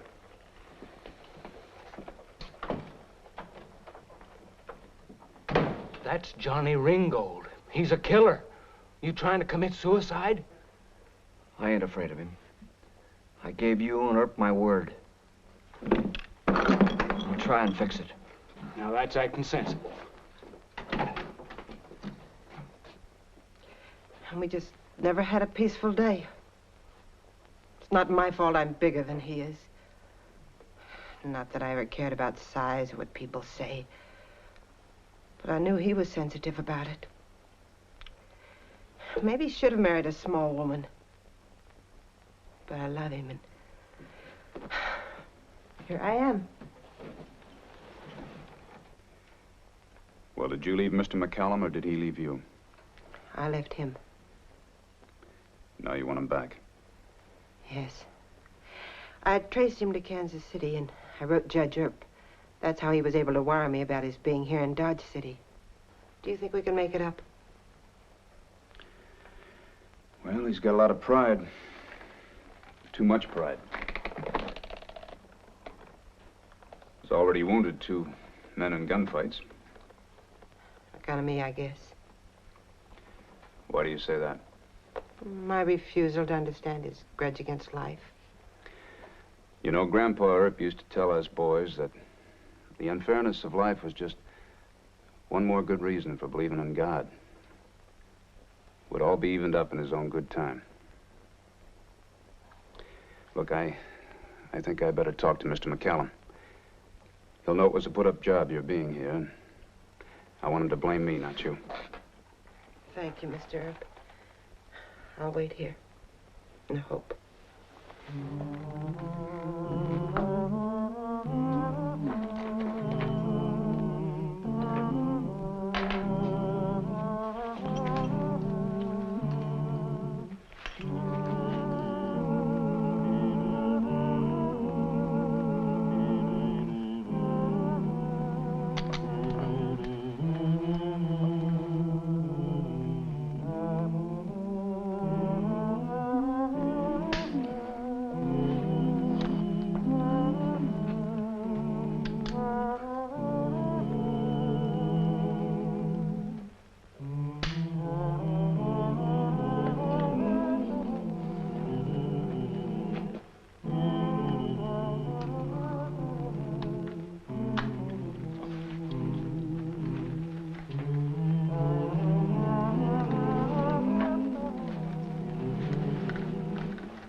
Back room. Got a rush job, Wyatt. Well, I won't take too long.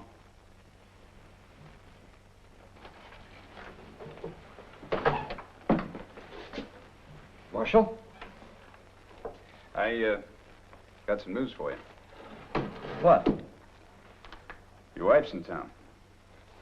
Oh? Yeah, I sent a wire to my grandfather in Monmouth. He got a message to her. I guess she can bawl me out for meddling. Why'd she come? She wants to kiss and make up. Well, that is, if you're willing. I'll have to think it over. Well, she expects that. She's waiting for you over at the Dodge Hotel. She feels sorry for me, huh? No, she doesn't. Why should anybody feel sorry for you? You're enjoying good health, aren't you? You got a job with one of the real men here in town. No. The only one that pities you is you. I'll see you later. Wyatt, McCallum almost had a fight with Johnny Ringgold. Oh, no, not him. Fast gun and a good time. But Guns remembered his promise. He calmed down and agreed to work on Ringgold's .45. Good for him. Thought I was going to have to arrest Mr. Ringgold. Oh, no. You be polite to Johnny. He can send me a lot of customers. If you'll be polite to me.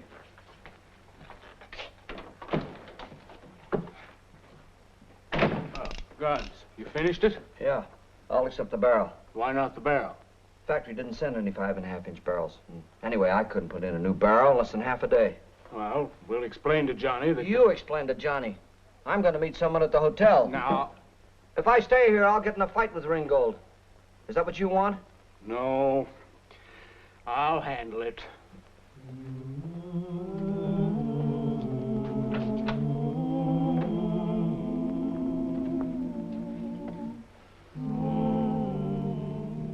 Hello, Martha. Hello, Perry. It's been a long time. Yes, it has. Well? I never lied to you, Martha. I want us back together again. So do I. Very much. But you've got to hear the rest of it. I walked away from a fight just now. You must have had your reasons. With a gunfighter named John Ringgold. I left Mr. Kelly to argue with him. Mr. Kelly, he won't get hurt. I don't know. But Marshal Earp says I should quit fighting. What do you say, Martha? With fists and guns, yes. But deep inside you, never stop fighting. Not for yourself, or me, or anyone that the world tries to bully. All right, Martha. Let's leave this town. And don't think you can make excuses for Shorty. I told him to have the gun ready when I came for it. I told you, he couldn't. The factory didn't send How it. do you know? Shorty could have a dozen barrels stashed away. No, Mr. Ringgold. Save your breath. I've got another gun that works real good. Where can I find Shorty? I don't know. You see... Never mind. I'll find him. Gordon, go tell Wyatt the Ringgold's looking for McCallum. Yes, sir.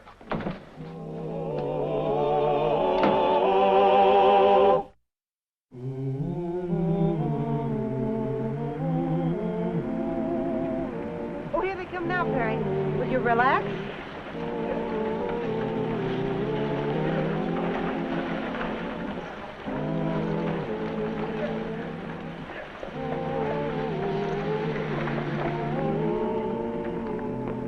Wait here, Mother. Perry, He wasn't so little, I'd... Stop that! Keep out of this, Martha.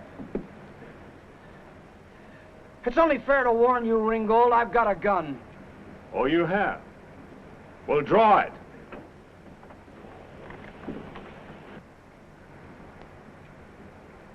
I'm waiting, little man. Start for yours. All right. Perry, are you hurt? No! Is that your gun? No, sir, it's his. Did he try and draw on you? He most certainly did. He slapped Perry's face. Perry warned him he was armed, but he started to draw his pistol from his belt. Perry shot first, but it was in self-defense. All right, some of you men pick him up, take him over to the dock. Rest of you men, break it up. Go on, break it up. You used a hidden gun, huh? Yes, sir. A new rig of mine. You think this makes you equal to him as a gunfighter, huh? No, sir. Just tricky. Well, Mr. McCallum, I'm going to have to keep you in jail for a while. Jail? Why should he go to jail? Because Ringgold's got at least 12 friends in this town. He can't kill them all. But Perry only shot him. Martha. He's doing this for my own protection. Don't argue with Marshal Earp. All right. Just as you say. But it isn't fair. Why do these things always happen to us? Well, ma'am, that's about the way things usually turn out. Could have been worse. This string might not have worked. You'd have been a widow.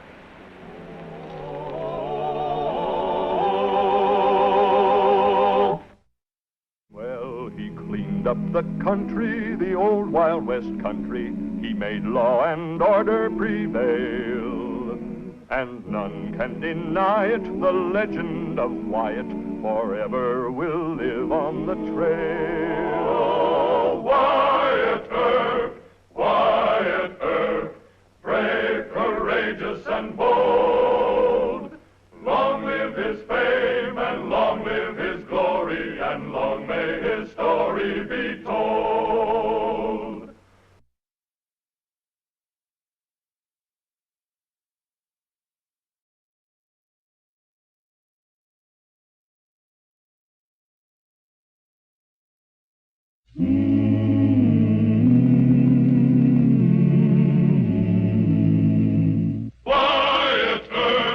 Wyatt Earp, brave, courageous, and bold. Long live his fame, and long live his glory, and long may his story be told.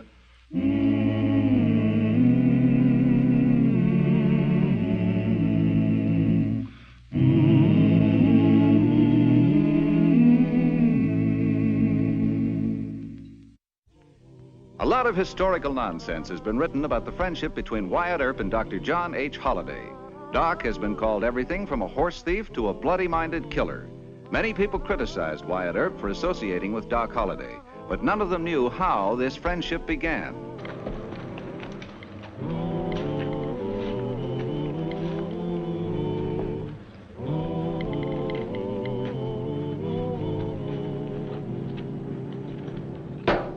Doc Holliday runs a big money card game. He's got a sign that says for fighters to keep out. So don't come crying to me. If you got a beef, take it up with Doc Holliday. Well, then don't go making remarks about Doc. He ain't been in good humor lately. Good heavens, not Wyatt Earp. Put her there. Howdy, Mr. Shancy. I ain't seen you since the 4th of July, '68 in old Cheyenne. Come on, but you didn't see me. You were too busy looking at Mike Donovan's fists. I can still feel them. Well, he was a little too young for you and too fast, but you put up a mighty good fight. Oh, sir, there never came any braver in the fight ring than old John Shancy. Well, thanks, Wyatt. Have a drink? No. Say, you didn't look me up after all these years just to spread molasses. You want something. You know, you're right. Yeah, I'm looking for a Dave Rudabaugh or any of his crowd. They've been robbing Santa Fe payrolls. Pat Masterson took a posse down into Texas after him, but I got word that some of Rudabaugh's men visit your camp occasionally. Well, none that I know of for certain, Wyatt. Oh. I heard you mention a Doc Holliday to that cattleman. By any chance you mean Dr. John H. Holliday from Valdosta, Georgia? Let's do ourselves a favor, Wyatt. Leave Doc out of this. The Santa Fe detectives told me that Doc Holliday had a little row with one of Rudabaugh's boys in Dallas. Well, Doc has rows with lots of people. That don't mean he talked to you.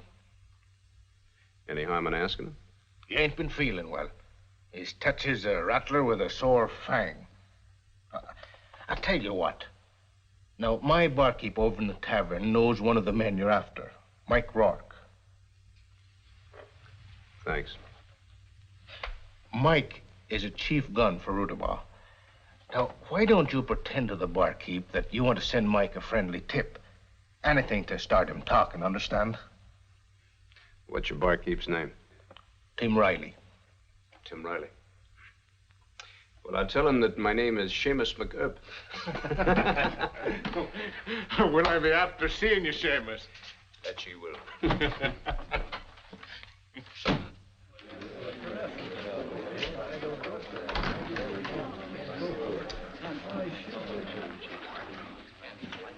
There's a lawman in camp. He's heading this way. He wouldn't be after you now, would he, Grimes? He better not be. I need that shotgun, Riley. All right. Take it.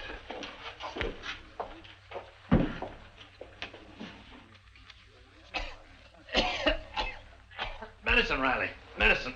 Oh, sure. Sure, Doc.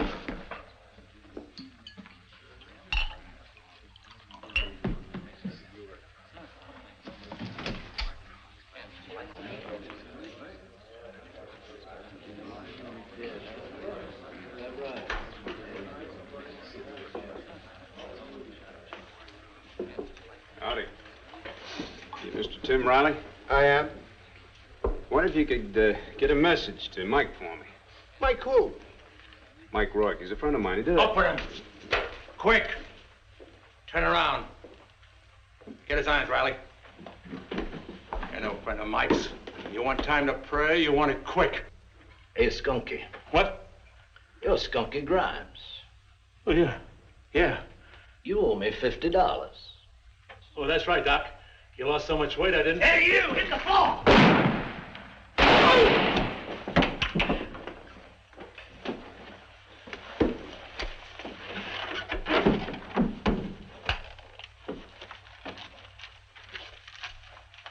About 50. Your gun, sir. Thank you. Oh, I should be thanking you, Dr. Holliday. You pulled me out of a kind of tight spot. You can't be a former patient of mine. No, sir. I thought not. My patients hate me. Here's your guns, mister. And I'd like to have my shotgun back. I'm sorry, Marshal, but I had to go along with Skunky's play. I understand. Here, you keep this for me. Throw some water on him and patch him up. I will. You mind telling me why you slid me your gun? It would disillusion you, sir. I'd still like to hear it. Very well. Grimes owed me money. If he had shot you, he'd have gone on the run. As it turned out, in this best of all possible worlds, I got my money back. I didn't have to kill Grimes. Now, if you'll excuse me, sir.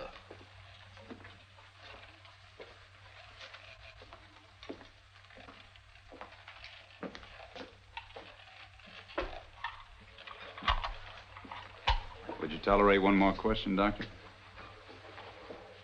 One more. Can you tell me where I can find Mike Rourke? I could, but I won't. All right, sir. Hold on. What's your name? Wyatt. And all the time I thought it was a fluke shot you threw at Skunky. Handsome. Fast with a gun. in the best of health. Get out of my sight, sir.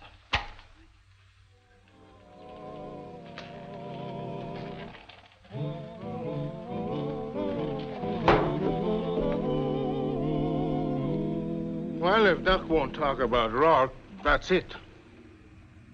Well, didn't he do enough for you? I never heard of Doc Holliday going out of his way to help a living soul. Well, maybe you don't know him. Know him as well as anyone does. He's an ill-tempered, selfish fella. Got a tongue rough as a number 5 file. Is he sick? Consumption. That explains a lot. But it doesn't explain why. Uh-oh.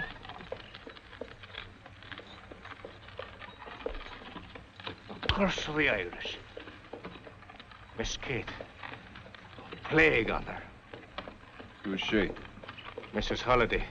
Doc Holliday's wife. I gotta make myself scarce.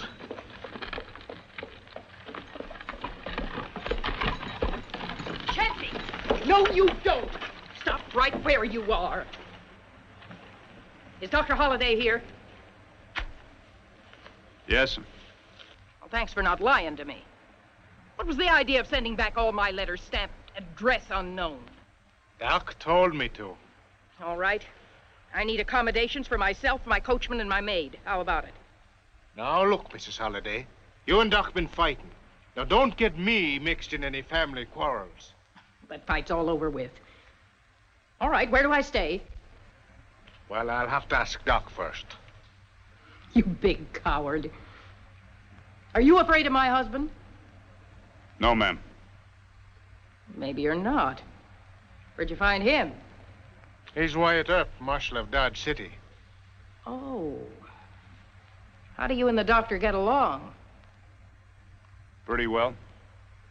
That's a break. You're not afraid to deliver a message to him? No, ma'am. Just tell him I'm in town with $30,000. Will you do that?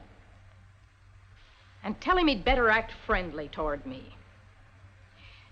You better mention the name Mike Rourke.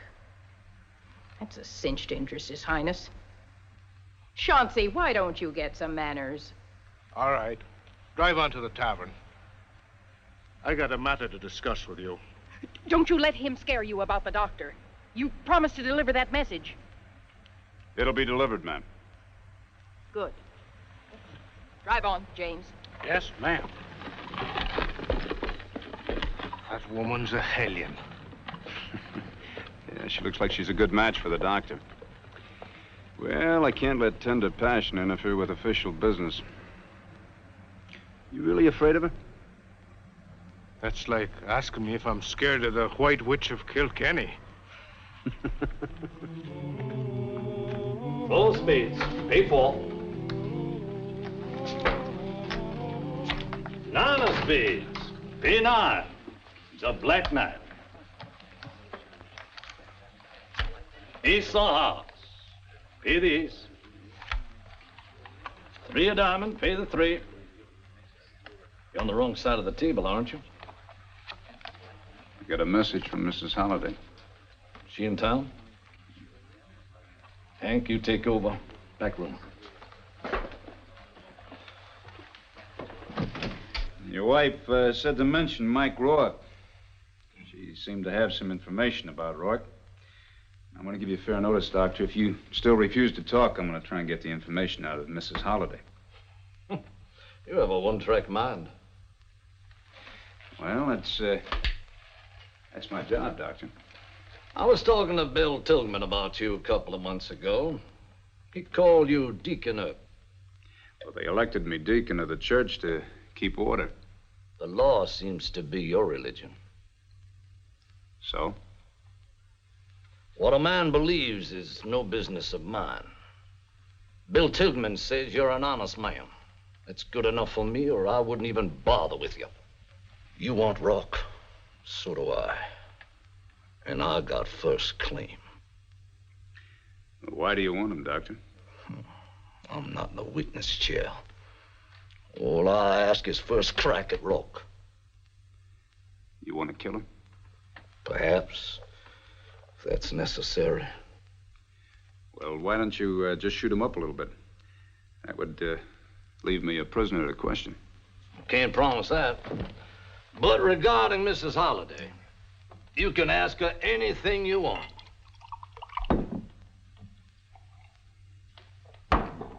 Anything. I'm just not in the mood for domestic things. You'll excuse me, sir.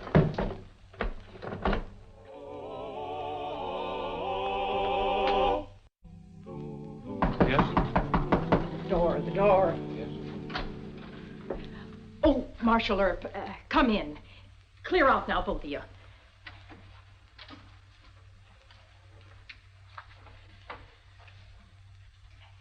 Did you see Dr. Holliday? Yes, sir. How is he? Pale? Coughing all the time? He's not too well, ma'am. What size glass is he using for his whiskey? A water glass. I thought so. Fine life for a man in his condition. Smoky saloons, whiskey, day and night. Did you give him my message? Yes, he said he didn't want to be bothered with domestic things. Well, I'm sorry, ma'am, but that's what he said. I'm used to that. Didn't the mention of Rourke have any effect? Yes, ma'am, I think they have a quarrel. And that means he expects Rourke to come into camp. Another gunfight. I reckon so, ma'am. Did he tell you why? No, ma'am. Will you charge me to arrest Dr. Holliday? Well, I'm afraid I couldn't do that, ma'am. Why not? Because he could sue both of us for false arrest, and you'd be liable to perjury. See, the doctor hasn't robbed any stages or trains, ma'am. But it'll save his life. How? I want the doctor to quit all this. Go to Colorado, take the cure. Oh, I see. The doctor can't last at this rate. Rourke never rides alone. It'll be a gunfight with Dr. Holliday against maybe 10 men. Probably. And you won't do anything. Well, there's nothing to do, Mrs. Holliday. You see, I came here to arrest Rourke for robbing Santa Fe trains. Now, the only way to head off a fight between Rourke and your husband is, well, for me to get to Rourke first. But if you don't, will you help the doctor in his fight? Well, I can't even do that, ma'am. You see, I want to arrest Rourke. Dr. Holliday wants to kill him. You men. Fighting, killing. Let us worry about you. And then sticking together against us. I'm sorry, ma'am, but... No, you're not sorry. But you will be. And so will the great Dr. John H. Holliday. Get out! Get out! Yes, yes.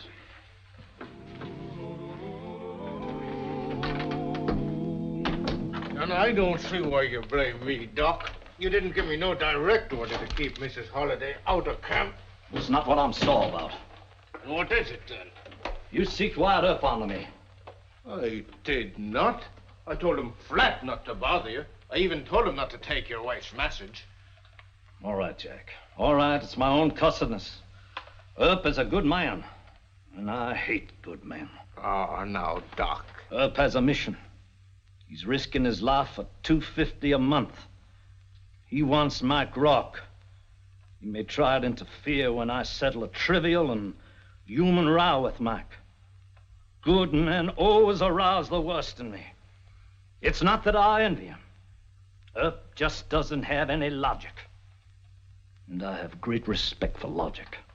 Well, sure, Doc. You got a college degree. Yes, yes. Doctor of Dental Science from Johns Hopkins. How very logical. Fixing teeth for people who deserve to live on mush. No, Jack. That's almost as stupid as being Wyatt Earp and chasing a train robber. I ask you, what is the Santa Fe Railroad? Why shouldn't it be robbed like the rest of us? Well, now, you got me there, Doc. And another point. Dr. John, it's Miss Kate. What's that? Miss Kate, she's sick. Awful sick. She's got the misery. Oh, shut up, Jim, shut up. But Dr. John... All right, all right. Sounds like appendicitis. I'll come. Bless you, Dr. Jones. Send up a quart of whiskey to Mrs. Holliday's room. She's had these attacks before. I may have to operate.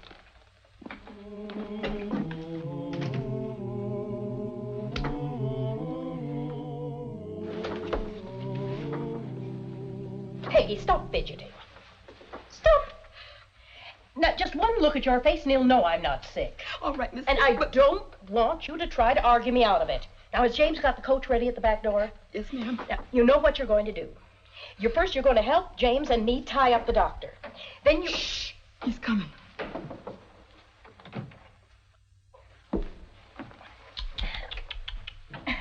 Have you been eating grapes, my dear? No, John, no. It's just indigestion. James and Peggy were scared, so I... Now, Katie, please. You might have a burst appendix. No, John, please. Shh. Oh. Oh. Oh. Oh. James. James. James. Peggy. Quick. Help me tie him up. Hurry. Hey, Mr. Shensi. Not now. A desperate case. Mrs. Holliday, bad sick. What do you mean she's sick? I just saw her 10 minutes ago. She was fine. Sudden attack. The doc's up there now. Where's her carriage and horses? Out and back by the stable. Where would they be? Look, the doc's in a hurry for this. He can't operate without it.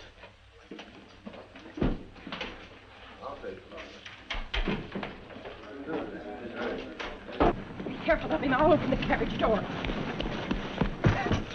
I'm sorry, Miss Kate. You. Stand back. Keep out of our way. No. Where's my gun? Mercy's sake, you can't shoot a marshal. Put him down. Yes, sir. I'll never forgive you for this. Assault and abduction. Now, you let me take care of Dr. Holliday. You take Mrs. Holliday inside. Come on, Miss Kay. You haven't seen the end of me, Wyatt Earp. I'll get my husband out of here if it's the last thing I do. You can't stop me.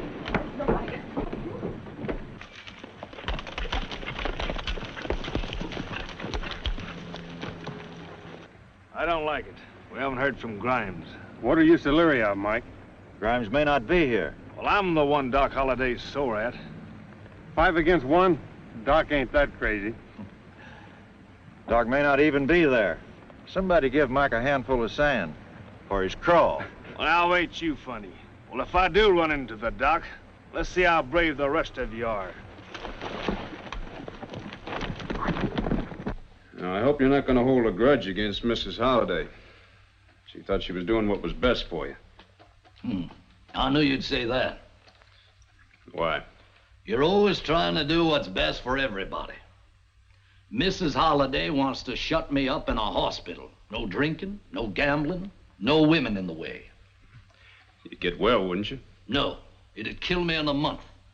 By doing what's worse for myself, I've stayed alive. Hey, Jack, where's that medicine? Coming, Doctor. I hope you give the marshal credit for saving you. I'll never praise anybody for illogical behavior. Well, what's so illogical about stopping your wife from carting you off, bound hand and foot? I have first claim on Mike Rock.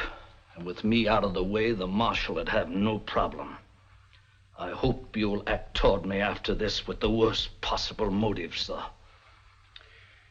Well, if I did that, Dr. Holliday, then you'd always understand me. He gets the point. You got a wonderful talent, Wyatt. You'd make a wonderful, great train robber. Saints forbid. He'd be the scourge of the Santa Fe. You see, the doc doesn't take his own advice. Well, there are no posters on him for high crimes and misdemeanors. I haven't been identified. That's the reason. Excuse me, gentlemen.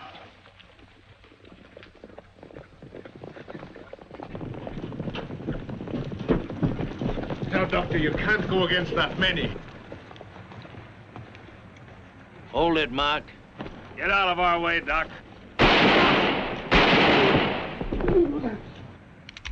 You try it, Mike. Climb down. Fast. Get over here. Move. Sit down. want him alive? Yes, I do. Well, then you and Jack hold on to Rock. My business will only take a moment. Now, wait a minute, Doc. That talk I made about you, it was nothing but a joke. Hold on or I'll... I tell you, it was only a joke. Shut up. This sidewinder told it all over Texas that he came to me for an extraction, and that I pulled the wrong tooth. Open your mouth.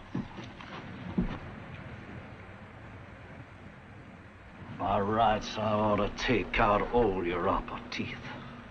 Instead, I'll just take 2 on the left to make sure. Ow! 1. Number 2 coming up. There now. You better pass it all around that I got the right tooth, Mike, or I'll yank every one of them and shoot you to boot. Take them away. You 2 men, throw down your guns. Now climb off your horses and patch up those 2.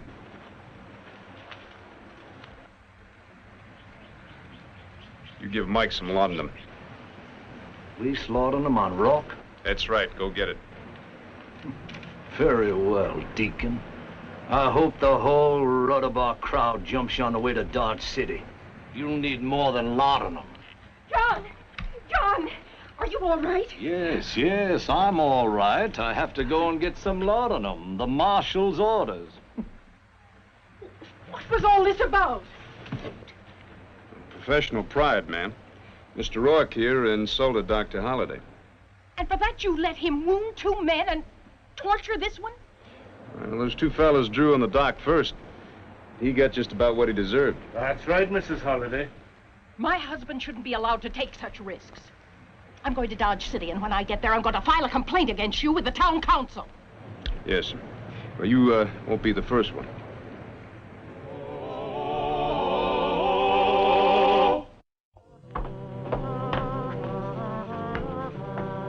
No, don't you have nothing to do with him in Dodge, Wyatt. Well, I suspect I'll be seeing a lot of Dr. Holliday. Mother in heaven, why?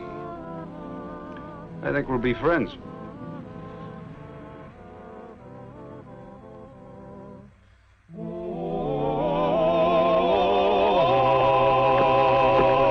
Well, he cleaned up the country, the old Wild West country. He made law and order prevail.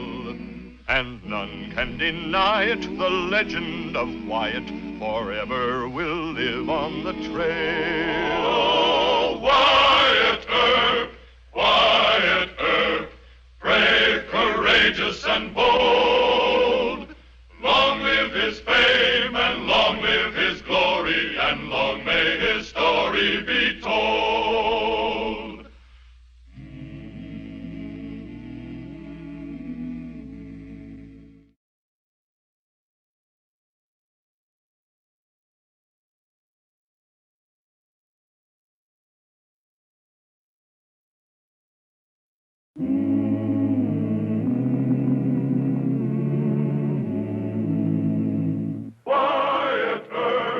Wyatt Earp, brave, courageous, and bold. Long live his fame, and long live his glory, and long may his story be told.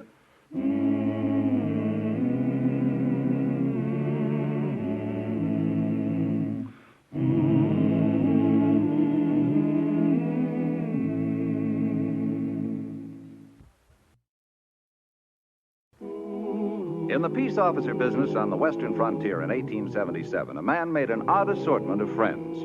Marshal Wyatt Earp was no exception. But when Wyatt was alleged to be sponsoring the notorious Dr. John B. Holliday and his wife, Kate, the lid blew off. But Wyatt, the man's a gambler and a killer. And his wife makes trouble everywhere. Folks are talking, Wyatt. Mean talk. They just don't understand. Wait a minute, will you?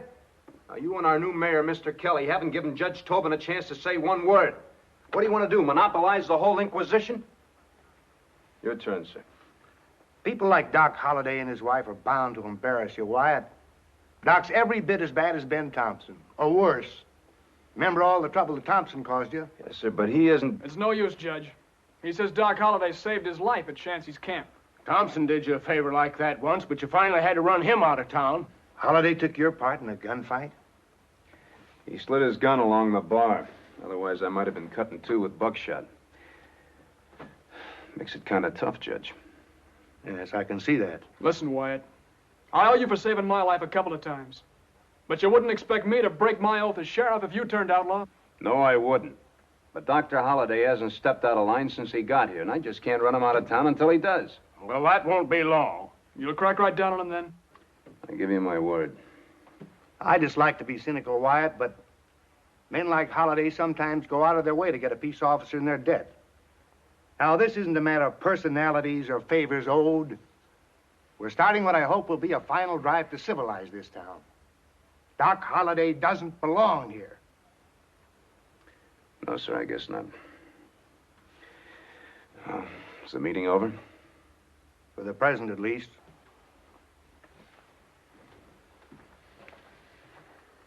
Well, I guess I better tell you the main reason I kicked up this storm against Doc Holliday, huh? George Morris and his crowd are driving a big herd to Dodge. You sure? Yes, sir. I sure didn't think he'd have the gall after what we did to him last time. Well, some of them never learn. And that's why you can't afford to be having complications with Doc. Maybe a real fight coming. I understand you, Sheriff. No complications with Dr. Holliday.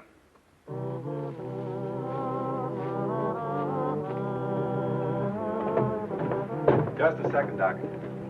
Mr. McDaniel, I haven't a second. Now it's going to take a little longer. Shell out $100. Why should I do that? You cheated me last night. If you have a gun, sir, you better go for it. Get a doctor. Where's the doctor? I'm a stranger here myself. Doc Holliday, he shot me. You saw that? He shot me.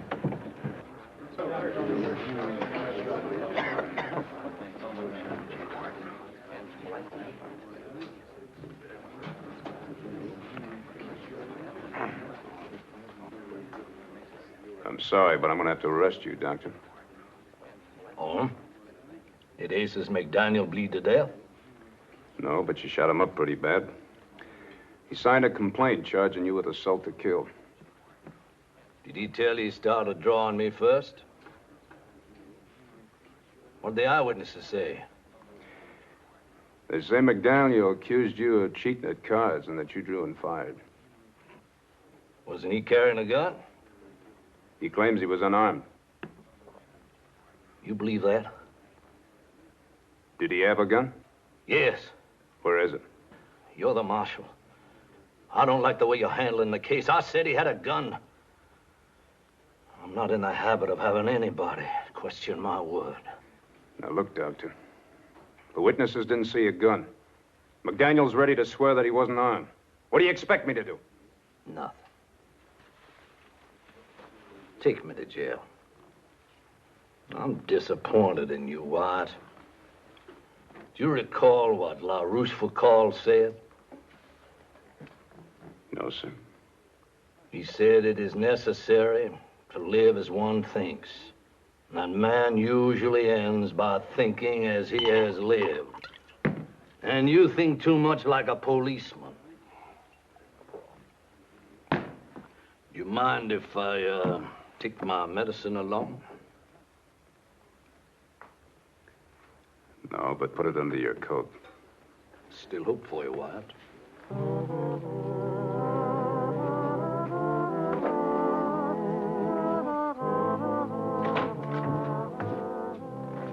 Well, they were right about the doctor, huh? I don't know. Oh, come on, Marshal. Dr. Holliday said that McDaniel had a gun. I think he's telling the truth. Oh, where is the gun? You know, I asked him that, and he got a little bit sore. I think he's acting cantankerous just to prove something. Aren't you ashamed of yourself? How could you put the doctor in a cold, dirty cell? Well, have you no human kindness? A man at death's door. Let's see you later, Wyatt. Thanks. Mrs. Holliday, I told your husband that he could Go free on bail, but he wouldn't put up the bond money. Naturally. He's no criminal. But he's got a criminal complaint against him. Bosh. You're just trying to roust us out of town. Let's go, Wyatt. Where? To the doctor's cell, taking him out of this dirty place. And don't try any tricks. I'll shoot. I'm sure you would, Mrs. Holliday. But I don't think you're acting very smart. I'm not a smart woman. I just love my husband. I'm wasting time.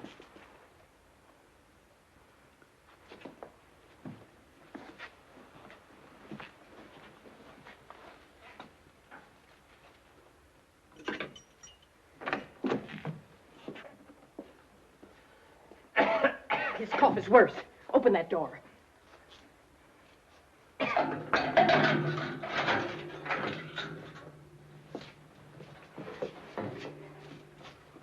The gun. The gun, my dear. Fully cocked. Allah's good to you, sir. John, what are you doing? I knew you'd come, Katie.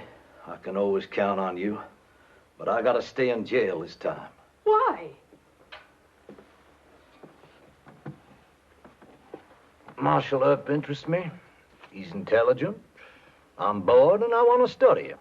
But, John, this cell's not clean. It's drafty. And you can't lie on that lumpy bunk. Look, why don't you change your mind and post bail? Yes, let me hire a lawyer. No, Katie, you go on back to the hotel. I've got to do it. Otherwise, he'll leave me like he did in Dallas. That's right, Katie. See you in the morning, my dear. Have you got enough medicine? Well, Oh, here. Take enough to keep you warm. Wait. Of course, my dear. Thank you. Good night. Thank you, darling.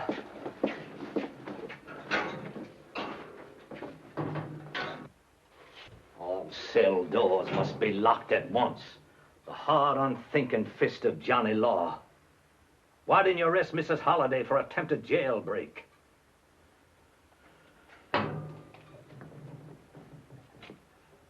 Because I pity her. Why?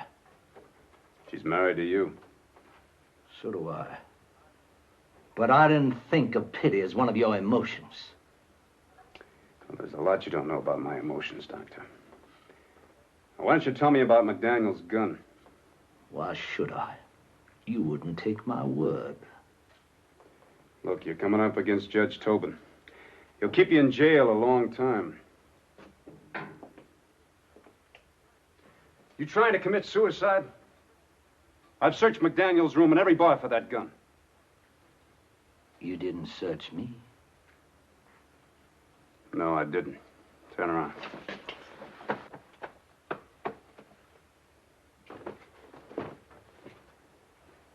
I believe you're worried. Sure, I'm worried. I don't want a sick man put in jail if he can prove he acted in self-defense. Now, if you know where that gun is, why don't you tell me? Your friends don't approve of us Holidays. Friends? What friends? Masterson, Tobin, Kelly. Oh, you got a lot of them. That's not the point. We're talking about evidence. Vital evidence. I'm talking about your friends. I don't like them, and I don't like you. All right. If that's the way you want it. It's just the way I want it. I'm going to make monkeys out of all of you in court. Doctor, I await this with great interest.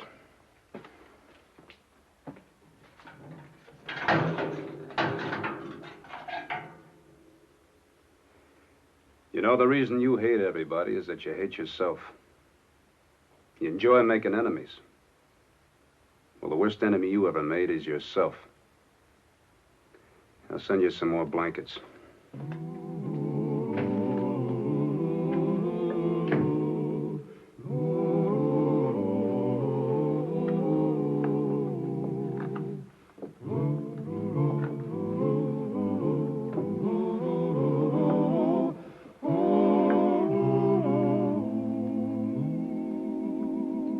You may step down. Dr. Holliday. You've heard the witnesses for the state. Have you testimony to present in your defense? No, sir. Only an exhibit. Very well. The court will examine the evidence. The court darn well better. This is the gun McDaniel was carrying. I took it from him after I shot him. Wyatt Earp neglected to search me. Indeed. Is that a fact, Marshal? Yes, sir. He surrendered a .45, but I didn't search him for other weapons until after he was in jail. The court cannot accept this evidence unless you can properly establish that the gun belonged to Mr. McDaniel. Don't lecture me on the law, Judge. I think Mayor Kelly can identify the gun. McDaniel purchased it at his store about a month ago. Mayor Kelly. Speak up, Mayor. I haven't got all day.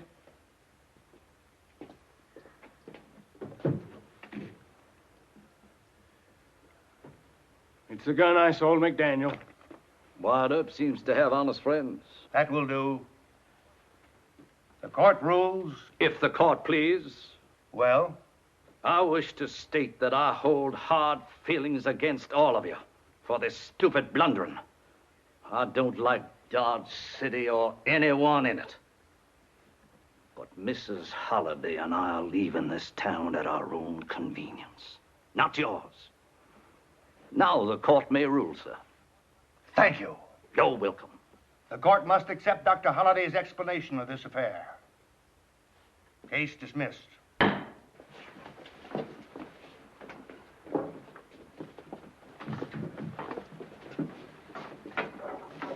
I don't hold any hard feelings, Mr. Earp. You did your best to persuade John to go free on bail, and you did look everywhere for that gun. So, let's shake hands. Come on, Katie. What I said goes for my wife, too. George Morris is coming after you again with a lot of his men, Mr. Earp. Shut up.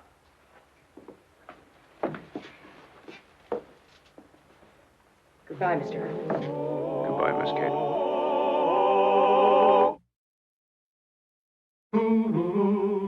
That stands to reason Morris and his men won't sneak into town the way they did last time. This will be Morris's last water stop before coming into Dodge. I vote to ride out there and take them before they ever hit town. Well, what kind of a legal reason you gonna give him? Legal reason? Well, for Pete's sake, charge them with attempted murder. Shooting up Dodge, everything they did last time. Well, you're the sheriff. They're still outside my jurisdiction. You don't like it, huh? Well, if I was the sheriff, I'd just ride out there to the water stop and kind of snoop around a little bit. I just wouldn't start a fight or ride into an ambush. Well, Morris can change his mind, you know. He can load at Railhead Junction, not even come into Dodge at all. Well, Kate Holliday said he... you're right. It's smarter to scout the Morse outfit first. Sam, I'll take you and Emmett. Mike better stay in town, huh? Yeah. I'll have a little talk with Mrs. Holliday when Doc isn't around. Would she know anything? Well, she might. She and Doc travel all over Texas. Whose side is she on? Well, I don't know that, Mr. Masterson, but I sure aim to find out.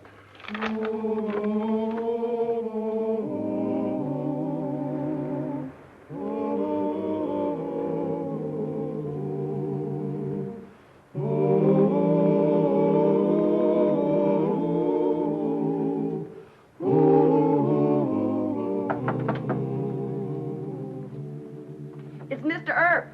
Oh, dear. Tell him I'll just be a moment. Yes, sir, Miss Holliday. She's getting fixed up. Take a chair. Thank you. Miss Holliday, you wait for me. You get a lace and all knotted up. There. I'm out of it.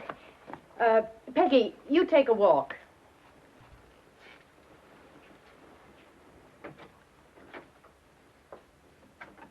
She listens and tells on me to the doctor. Well, I do want this to be confidential. What you said about George Morris in court. Do you know just when he'll get to Dodge? Oh, I meant to tell you that, only my husband... Morris is coming in this afternoon.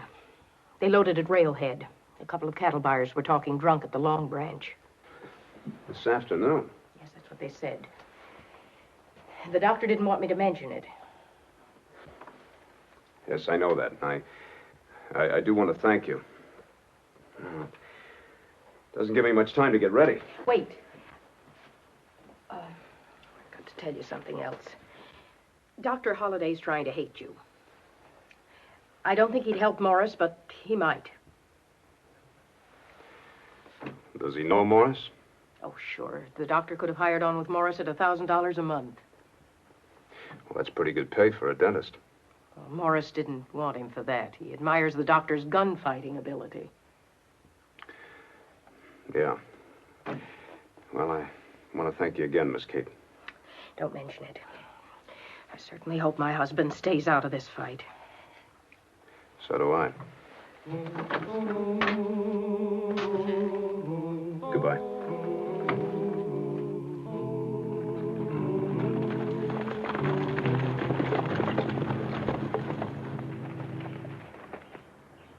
Well, let's straighten out the boys, Curly. Some of you will start a hoorah south of the line. The rest of us will move to Tramp Earp at the foot of Front Street. You think you'll be sucker enough to head into Front Street, George? I'm betting on it, Curly. Earp always heads straight for the sound of guns. I figure that we'll meet him at Nick's corner. He'll probably come out of the alley. Let's go. Hal, I want you to tell all the other deputies on patrol where these guns will be. I want them to duck for cover and grab buckshot loads at the first sound of trouble. Looks like it started, Wyatt. Yeah. At firing south of the line. I'll duck down the alley, head for Nick's saloon. You meet me there as soon as you can. Right.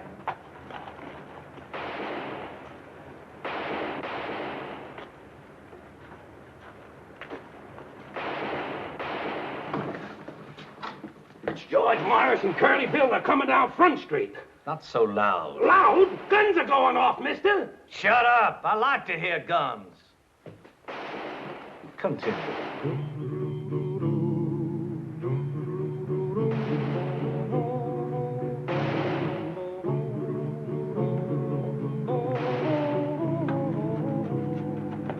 Sir, reach Johnny Law.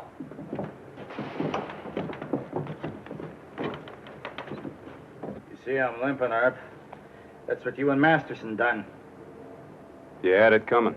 Guess what you got coming to you. Cut the gab, George. Shoot him. No rush. I want to tell this mangy Johnny Law how stupid he is.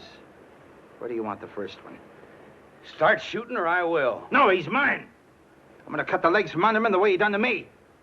Then you can finish the job, Curly. Drop him, George. Curly. Doc Holliday, not you. It's Wyatt Earp, Doc. Don't shoot him, Wyatt. Drop your guns, or Wyatt might kill you this time. Cut loose. No. Against Doc. Pull that trigger. I want you to. Why did you hit him? Because he'd have pulled the trigger. And I'd have cut him in two. All body and no brains. What are you going to do with the rest of them? Jail.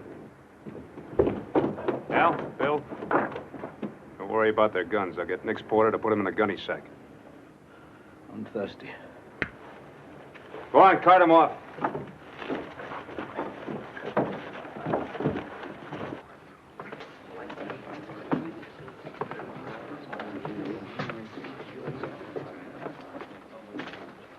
I don't get it. Why did Doc make that play against Morris? I don't know, Mr. Lovey. You were lucky. Yeah, I sure was. It's the closest I've ever come to cashing in my chips.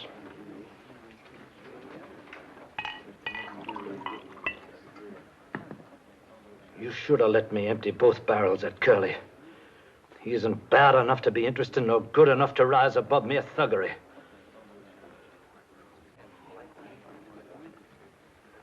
Look, why don't you and I try to understand each other? I understand you. No, you don't. You think I'm going to try and roust you out of town? That's what your friends want. Well, that isn't going to make any difference. As far as I'm concerned, you and Mrs. Holliday can stay right on here in Dodge. What am I supposed to say? Thank you? No. I'll see you around. Oh, no, you won't. My wife and I are leaving. You couldn't pay us enough to stay in this scurvy town. There's one point I want to make clear. You and I part enemies. Morris thought I was his friend. He knows better now.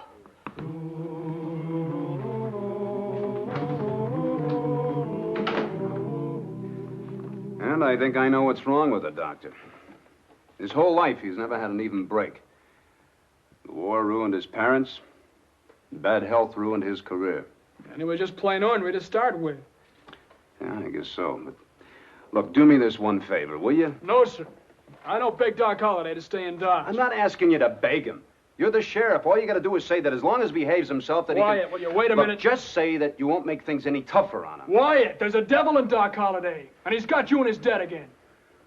All right, so he's got me in his debt. But Look, that he'll doesn't ask mean for that... payment, some favor you can't afford to do for him.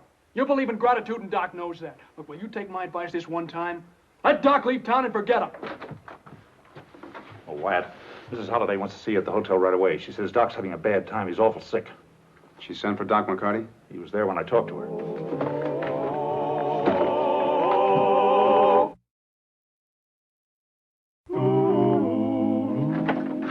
Oh, Wyatt, how good of you to come. Did Dr. McCarty see him? Yes, he's got to stay in bed and rest for a month, and not touch a drop of whiskey. Of course, he cussed Dr. McCarty, and... Kitty! Kitty! Yes, dear. Wyatt's come to see you. I don't want to see why. I want my medicine. You bring me my medicine. He means his whiskey. Now, what am I going to do? He won't take his milk, and I promised Dr. McCarty I'd... Medicine! My medicine!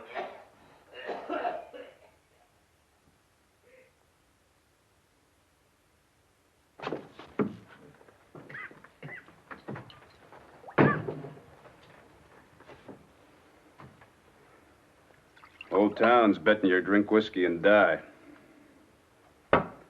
George Morris has already bought your grave in Boot Hill. They're fighting in all the saloons for the privilege of acting as pallbearers. I wouldn't bet a dime on your chances myself. No, you go on back to that filthy poison. Swig the liquor down and die quick. They're digging your grave. Don't disappoint them.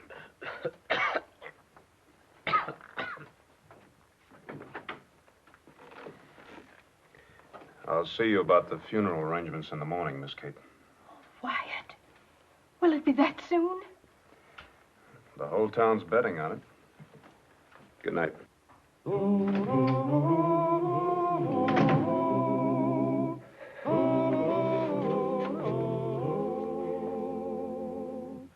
Buried there on Boot Hill. John! Shut up, Kitty. I'm doing this for a friend. To Marshal Wyatt Earp.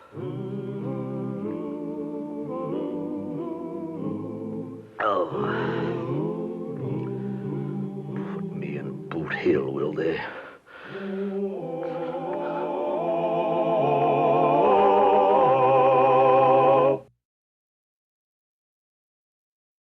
Well, he cleaned up the country, the old Wild West country. He made law and order prevail. And none can deny it, the legend of Wyatt forever will live on the trail. Oh, Wyatt Earp, Wyatt Earp, brave, courageous, and bold. Long live his fame, and long live his glory, and long may his story be told.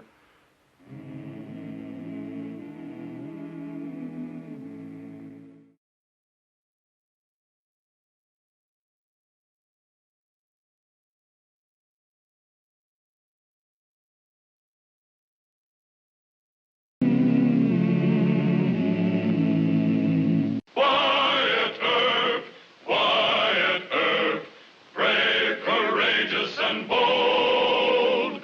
Long live his fame, and long live his glory, and long may his story be told.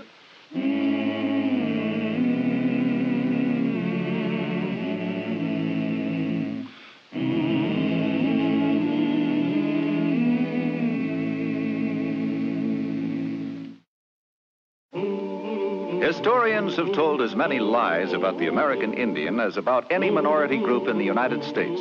Marshal Wyatt Earp, who knew Indians, did not agree with the Indian haters who called them unprincipled savages.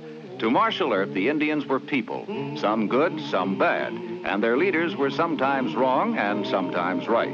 This was a dangerous opinion for a man to hold in 1878, and it took the fabulous saga of Dull Knife and his break for freedom to test whether Wyatt's career as a peace officer would come to an end with a prison sentence.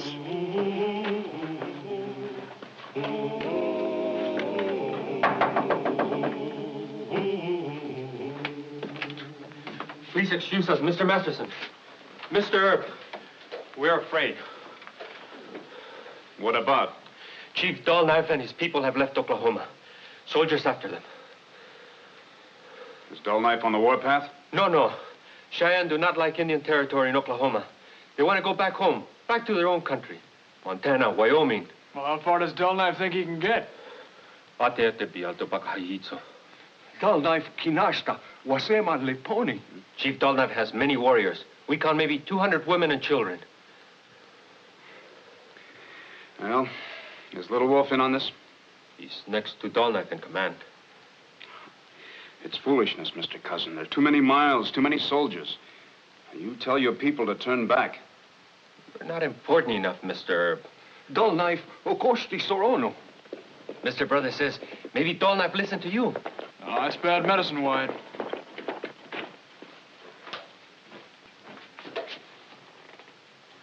That's Major Benteen. Well, you take them in the cell room. I better talk to the Major alone. All right.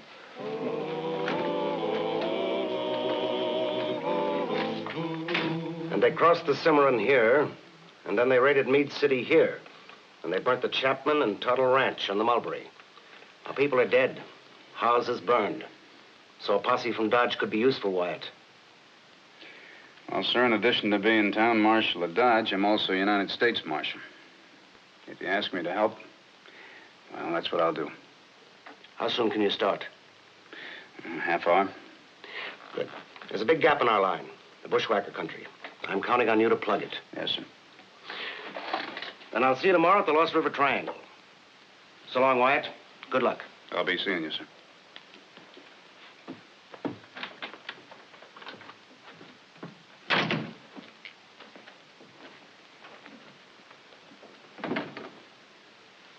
Dull Knife raided Meade City. Did you know about that? No, but Dull Knife gave strict orders. We'll have to go out there. All of your deputies and most of mine. All right, I'll pass the word. 20 minutes. Yes, sir. Mr. Earp, we're your friends. We come to ask a favor. Such as? We think we take you to Dull Knife. We think maybe you tell him to go back to Oklahoma. You know where to find Dull Knife? Marica. But your heart is angry. You blame Dull Knife for raid on village. He's the chief. He's responsible. Goodbye, Mr. Earp. Sometimes you think like Indian. Now you think like soldier. I'm sorry. Maybe Dull Knife isn't responsible for the raid. But Major Benteen is going to hold him responsible. Do you understand that? Please, you talk to our chief. Listen, my friend, Sheriff Masters and I must take a posse out there. We'll be expected to turn your people back by force, if we can. I can't use you as scouts against your own people. We will take you to Dull Knife. Napicon, Wesika, no Rasta. Mr. Brother says you have heart that is not white man or Indian. We trust your heart. Now, look, don't try and butter me up. Why do you want me to talk to Dull Knife? To save our people. My friend, I can't do that. This whole business has gone too far already. People killed, houses burned. The army is after Dull Knife. I'm only one man, no matter what I think about how your people... We trust you. We go now.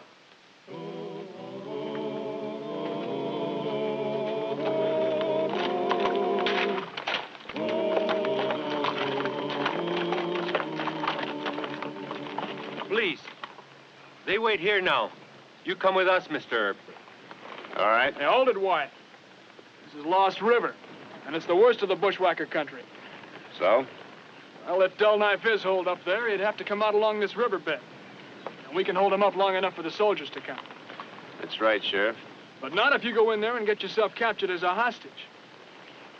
Dull Knife's got himself in a tight corner. Well, I may be wrong. If I am and the Cheyenne try to break out, you gentlemen go to shooting. And shoot you, I suppose? You're not going to have any time to be particular. You'll be fighting for your lives. I'll see you later. The bushwhacker country is bad land, a law unto its own, where the outlaw rides and the Indian hides among its caves of stone. For the bushwhacker country is law unto its own. Be wary, my friend, every tree, every bend of the trail may be your doom. For the bushwhacker country will swallow you like a tomb. Great Chief Dull Knife. You remember me? My friend, Marshal Earp. You brought men who killed my daughter to justice. I do not forget. I am sorry we have to meet again this way. Sorry? You and your people are on a breakout. I have orders from the Army to help stop you. Marshal Earp has good scouts. They bring him across our path. Don't blame Mr. Cousin and Mr. Brother. They're trying to be loyal to you. Soldiers and posse men are close behind us.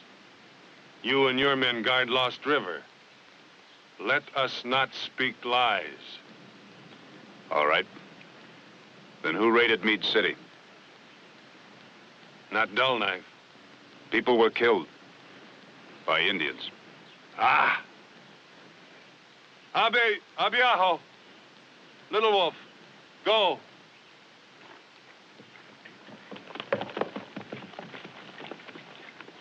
I will ask Little Wolf if he knows about this. I do not.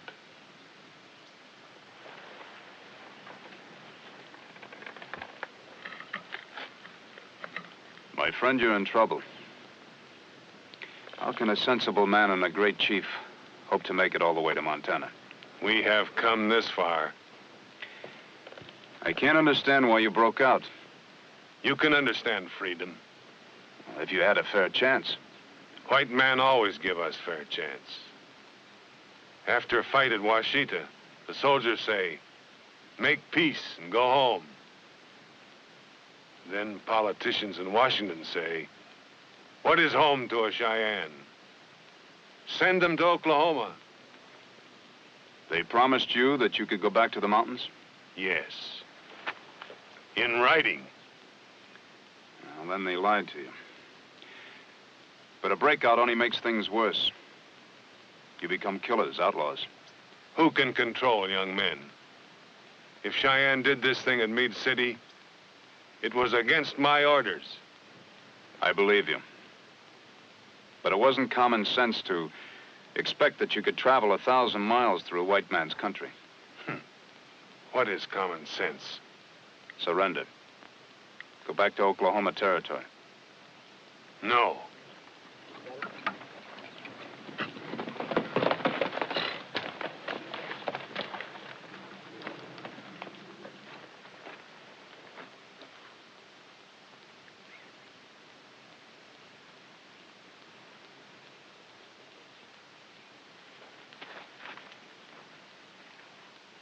Our young men. About so many of them. I will punish them quickly. I promise. No. You think I lied to you? They must be rounded up and turned over to me. That's the law, my friend. And what if I do this? I can't make deals. You will try to stop us from moving north out of Lost River? Those are my orders from Major Benteen.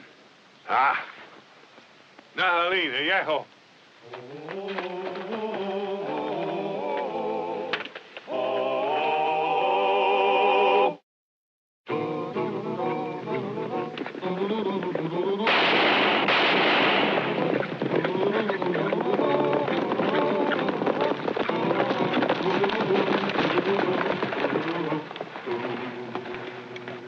I knew you couldn't trust him. No, you leave us right here. Get on back to the river gap. This could be a trick to sneak by us. We're not going to leave you tied up for a scalping party. I said leave us alone. Are you loco, Wyatt? No. The Dull Knife's going after the Indians that raided Meade City. I think he'll turn him into me. Turn his own boys in for hanging or prison? Come on, Wyatt. Look, Mr. Masterson, this is a federal posse. Yes, sir. All right, then. You go on back there. You want a lot of Cheyenne to make you look like a greenhorn? No. I guess you're right.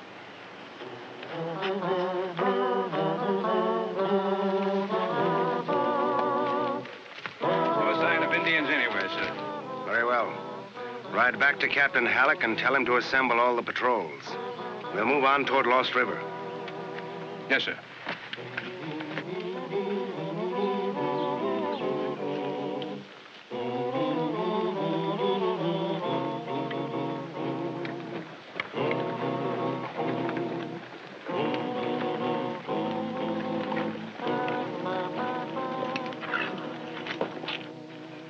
Marshal Earp, Chief Little Wolf. How do you do? Untie them. 6 of our young men admit their hearts were bad. They will go with you according to white man's law. There are only 4 prisoners. No, there are 6. Those 2 in the back claim the right to die fighting. Was that necessary? Our laws aren't too tough on your people. Young Bear and Lame Eagle commanded the raid. For that, they must die. I have decided, Mr. Earp. Just wild boys who probably got drunk. No, they risked our freedom. You have been free always. What do you know of a prison camp far from home? And have you ever seen our home, Mr. Earp? There is brave water. It does not sulk in ponds and puddles. Our rivers leap off the forbidding cliff with the sound of war drums. And in our homeland, the buffalo wait for us. They have fled beyond the range of white man's gun. Perhaps it must soon be that the buffalo and the Cheyenne will be driven to the edge of the world. But if we must die, we seek the liberty to die at home. Is that too great a freedom to ask of white man? No more prison camp, Mr. Earp.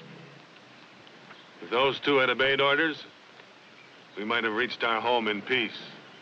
We would not have been stopped if they had not burned and killed. Batahita.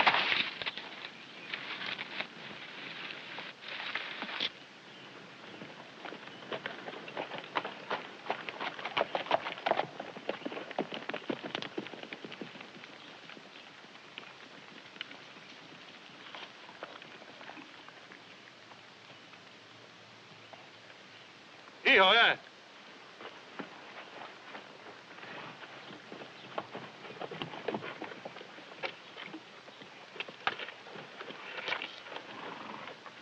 There's no sense to this fight. Stop it.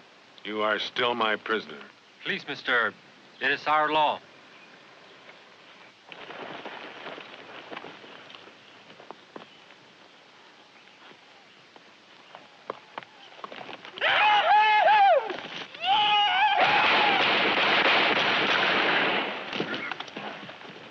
That was murder.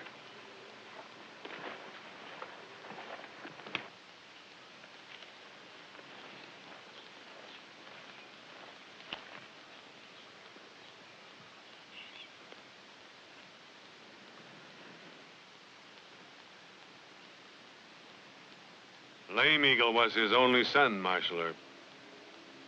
We grant them an honorable death, and you call it murder. We are happy men riding home in the sunshine. There is no pain in us for making promises. Because we never keep promises. I don't believe that. We fight and kill no more. Unless white man corners us. You expect to have me let you go through? No, not now. You think like all your brothers. Bring white soldiers. We caught this man 2 hours' ride from our camp. Major Benteen and his troop of pony soldiers will attack us from the rear. You and your men will try to stop our retreat. There will be fighting. Yes, I guess there will be. Am I free to go? You are still my friend. Go.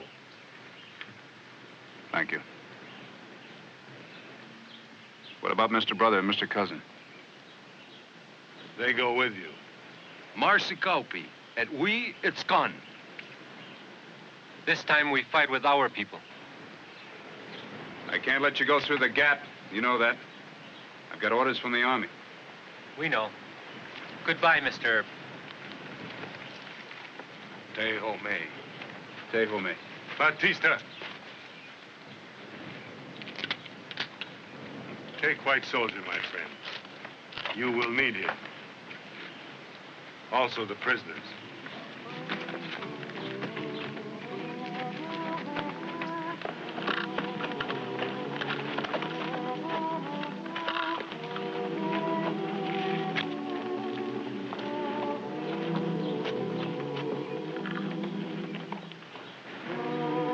Must we kill a friend? Or he will kill us.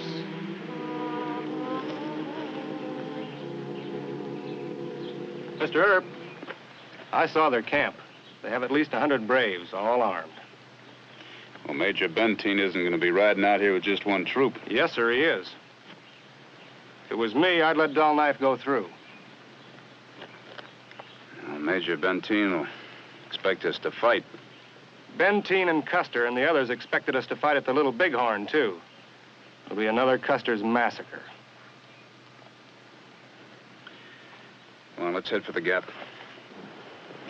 Now, we should hit him before sundown. I hope Earp brought enough men to shut off the Lost River Trail. You ride back and get the troops started. Well,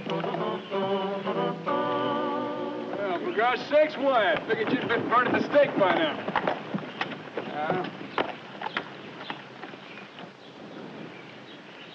Well, Chief Dullknife was very polite to me. Oh, Corporal Jordan, this is Sheriff Masterson. Howdy. He claims that Major Benteen's going to attack the Cheyenne with just one troop. Benteen must be loco. Yeah, well, I can't tell him that. In case of you and Tibbs ride into Dullknife's camp, tell Dullknife that he can come through the gap. But warn him to move fast. Wait a minute. You're not going to let them come... Yes, I am. And let those Indians go through to Montana. Go on, move. We'll catch it from the Army. Just me, Mr. Masterson. I made the decision. Now, I don't make a last-ditch fight to stop the Cheyenne from going home, where the government promised them they could go. I'll call you names. You know something? I think you're right. Now, look, I left 4 Indian prisoners tied to their horses just around that bend over there. You take your deputies and go pick them up. Then head back for Dodge City. Yes, sir. You know, Benteen can arrest you. He sure can. Well, what are you going to say? Nothing. You can visit me in jail sometime. Now go on, move. Wyatt says to get back to Dodge with some prisoners. Come on, hit the leather.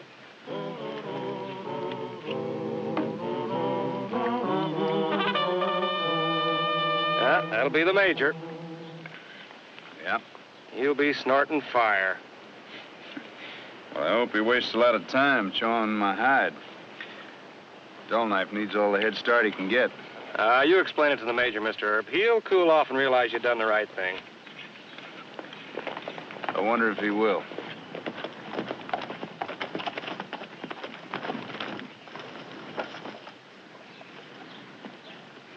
Wyatt, where are the Indians? They've gone. Your men, where are they? I sent them back to Dodge City. They've got the Indians who raided our people. You had orders to hold this gap. Why didn't you? Sir, Mr. Earp thought... Corporal! I'm asking Mr. Earp a straight question. Well, sir, I never explained. The Indians got away. Let's just leave it at that. Now, Wyatt, I will not tolerate... Marshal Earp, you will consider yourself under arrest. You will report to the federal judge nearest our command. Yes, sir. Corporal, mount your horse and return to the troop. Yes, sir. Would it be too much to ask you, Marshal, which way Dull Knife was heading? He was heading home.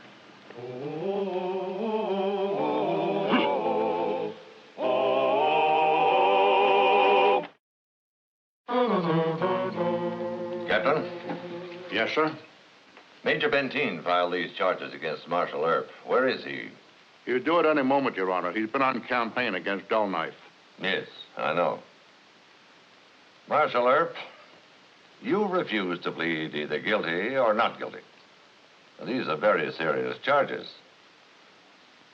Malfeasance in office, cowardice, refusal to assist in stopping the escape of hostile Indians. Have you any statement to make to this court? No, sir.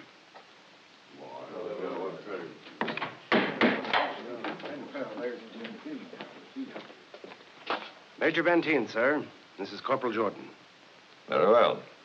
The court will hear your testimony in support of your accusations. If the court please, I ask that the courtroom be cleared. For what reason, Major? My statement will involve military matters of a confidential nature. I see. Very well. Clear the court. So after my bad temper had cooled somewhat, I listened to Corporal Jordan's story. The corporal was a prisoner in Dull Knife's camp. He says that I had badly underestimated the Indian strength, and that I would have stood no chance to capture them with a force at my disposal. Then Marshal Earp prevented you from making a tragic blunder. That's about the size of it, Your Honor. So I wish to withdraw my charges and apologize to Marshal Earp. Thank you, Major. The Army should thank you. And Major Benteen, when will you people get enough men out here to do the job? Never, Judge. Starving our Western Army is somebody's idea of national defense. Case dismissed. Thank you, sir. Well, Marshal Earp, I don't know what can compensate you for the 3 weeks of embarrassment and kicking around by the Army and the law. Well, sir, I'm quite happy about it all.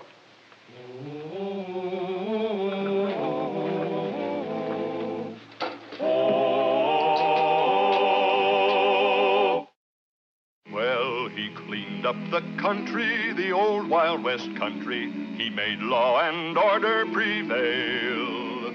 And none can deny it, the legend of Wyatt forever will live on the trail. Oh, Wyatt Earp, Wyatt Earp, brave, courageous, and bold.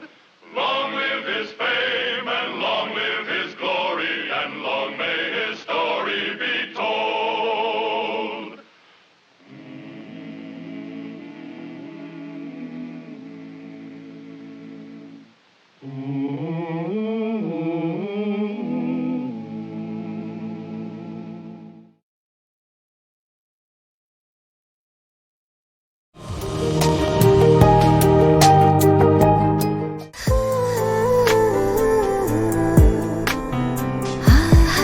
আপনি কিন্তু দেখতে যথেষ্ট সুন্দরী একজন মানুষ, দেখতে বেশ romantic, যেন শেক্সপিয়ারের নাটকের কোনো নায়িকার মতো। ভেবেছিলাম, কিন্তু আপনি তো পুরোটাই মর্মান্তিক। যে কোনো মানুষ আপনাকে দেখে মর্মাহত হতে পারে।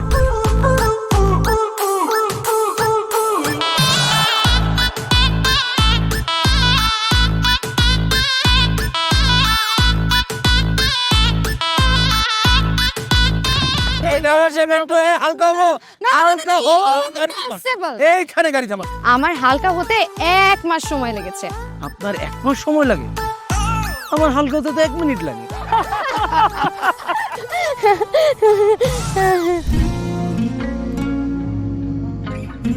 আমার কাছে মনে হয় জীবনসঙ্গী এমন হওয়া উচিত যার সাথে আপনি প্রতিটা মুহূর্ত উপভোগ করতে পারবেন, সারাক্ষণ খুনসুটিতে মেতে থাকতে পারবেন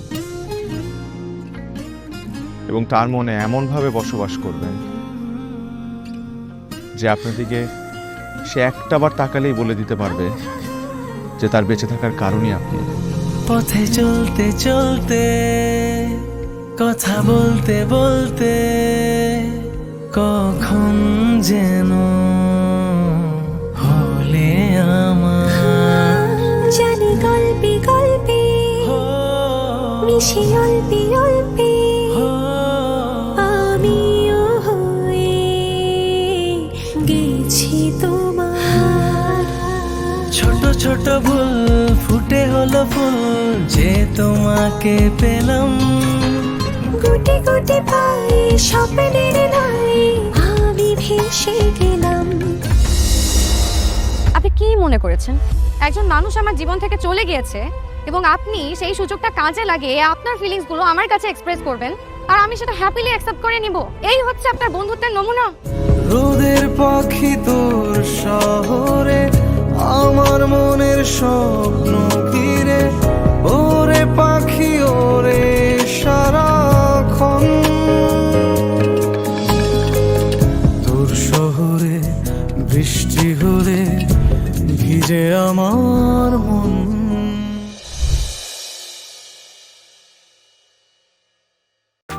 Thằng này chết. Đéo gì nhỉ? Thế này thì vẫn thua. Ai trời ơi.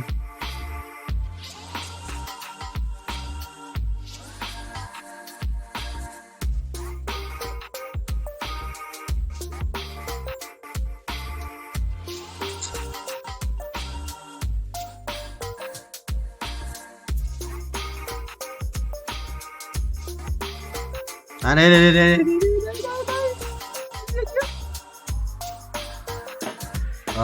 Đây thử chiếc này thì theo sẽ là vài cái cút,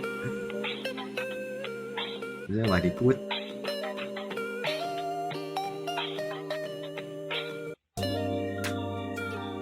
Không sao thầy ơi, bỏ 2 phát ngoan gì đấy không thua mất, 15 máu thôi, đánh đổi rồi, con 3 rồi, đánh đổi rồi. AC1 chiếc AC2 là bên rồi. Hàng từ hàng tông người ta chưa làm vậy, làm trên của nó này đấy vẫn khỏe nhau thôi vẫn khỏe không yếu đâu để đấy ông hai cái đéo rồi ơi đâu chết ông hai mà không chết vậy ống nó bài biết ui ông không chết lại mất tiền ô ấn pháp sư cả một cái bút dòng ông hai không chết chuồn đỏ à nghe số 6 chat game chat game có 23 mặt tiền 23 điểm không mất hết điểm.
Ba lát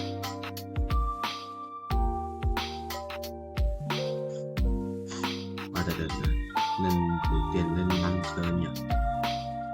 Nếu sắp 2 lần nữa khoảng bao nhiêu, khoảng là tầm ভালোবাসা সুন্দর, ভালোবাসাও সুন্দর। মানুষ নিজের অজান্তেই ভালোবেসে ফেলে।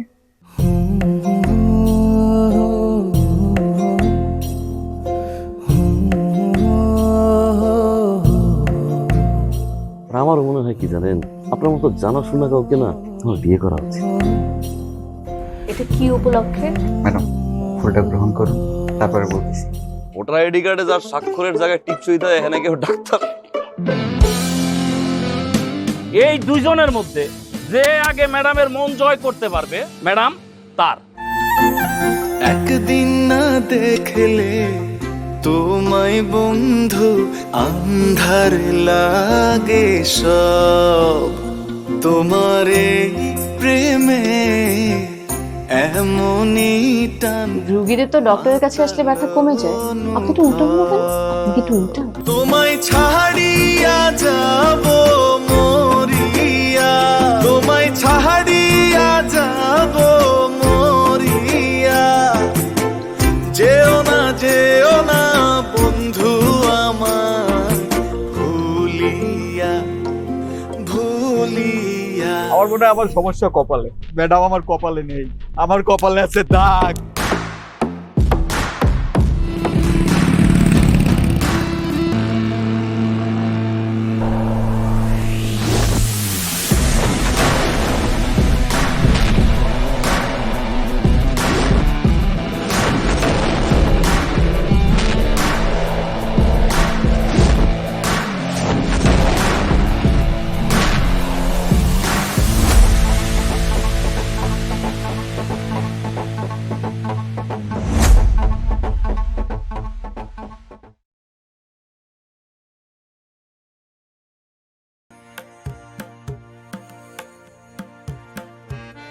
bao nhiêu?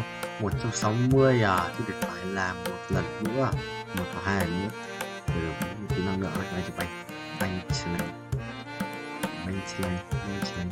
chờ từ quay rồi sao? Chưa, 10 tiếng nữa. Cần mất cái thời gian chơi game.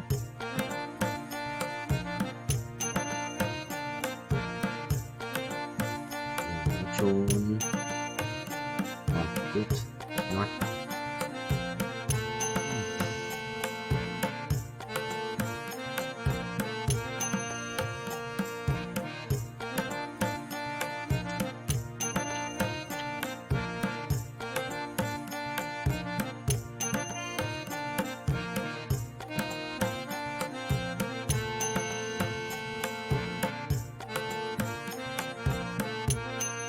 Xong đấu này, đấu sĩ à,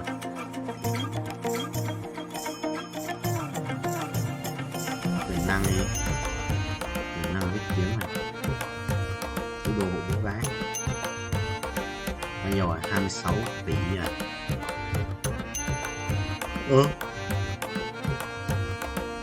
Người thì là 200 rồi.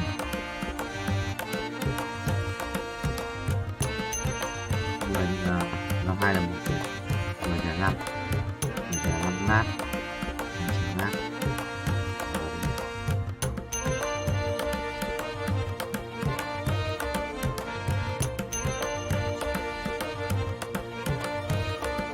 Năm 2 là 10. Đó, 200 nát. 2 tỷ 1 nát, 200 nát. 2, 4. Đúng rồi, 40 củ. Trời ơi.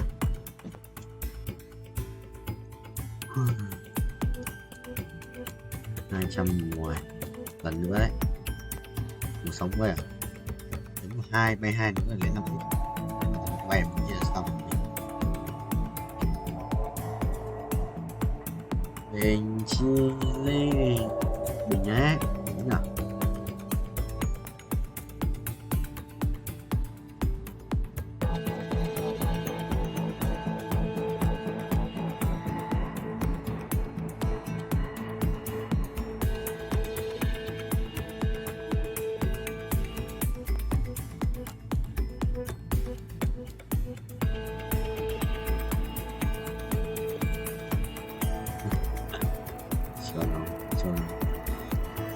Olivia ngon có huyết kiểm của đấy đâu. Máu, máu, hôi máu, hôi máu, hôi máu, hôi máu. তোমাকে 15 লাখ টাকাই দিতে হবে। তুমি যদি দিতে না পারো তোমার বাবাকে কল দাও। তোমার যত জমি জিরাত বাড়িতে যা যা আছে এগুলো বেচা হইলেও তোমরা আমাদের টাকা পাই পাই করে শোধ করবা।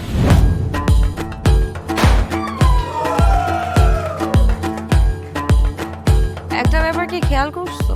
শহরে কিন্তু দুইটা রূপ, রাতের এক রূপ, দিনের আর এক রূপ। বেঁধেছি ঘর হৃদয়ের পর গাঢ় সবুজ ওই গহীন বনে। আরে ব্রো, সবসময় চিল থাকতে হবে, কিচ্ছু মাথায় নেওয়া যাবে না। ভালোবাসা হচ্ছে একজন আরেকজনের উপর ভরসা করে, একজন আরেকজনের হাতের উপর হাত রেখে এই জীবনটা কাটিয়ে দেয়। কিছু মানুষ এই রাত জেগে থাকে আর টাকার বিনিময়ে সুখ খোঁজে। বসুন। এখন তো সিরিয়াস হওয়া উচিত, তাই না? আমি তো কোথাও যাচ্ছি না পার্টি করতে। তুমি কেন যাচ্ছ? কেন বন্ধ করতে পারতেছো না বলো তো?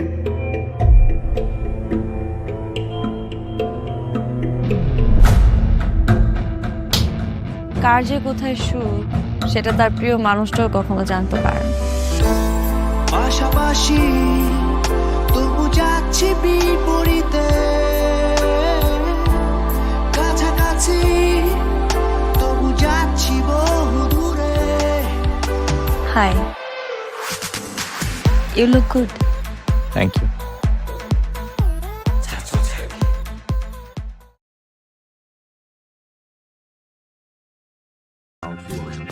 Rồi, bye bye. Nhà đi đâu qua.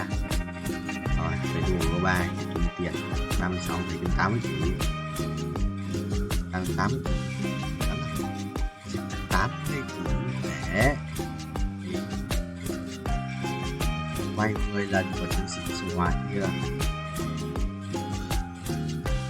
Của đây sinh cũng tăng đấy chứ. Của 37 ca lợi dụng đấy. Ui, thua.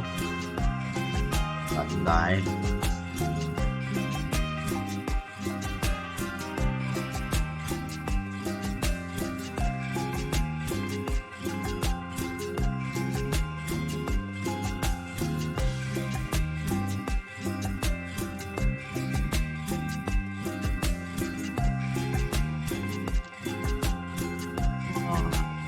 Xong rồi vào bay là 36 mời cái bữa này nha. Hả? Không perfect. Chưa buồn đấy. Đó, đi. Đây, cút rồi. Cút rồi. Cút rồi.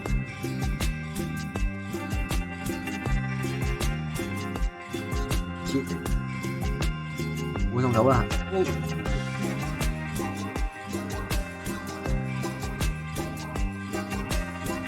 Lòng rất là mở trung tàu.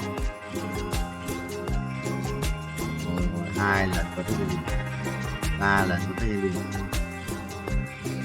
4 lần, 5 lần, 22 tiền sắp được nước màu này 39 tỷ năng lượng dấu hải ở đây ạ, theo 1 tỷ năng lượng dấu nhỉ.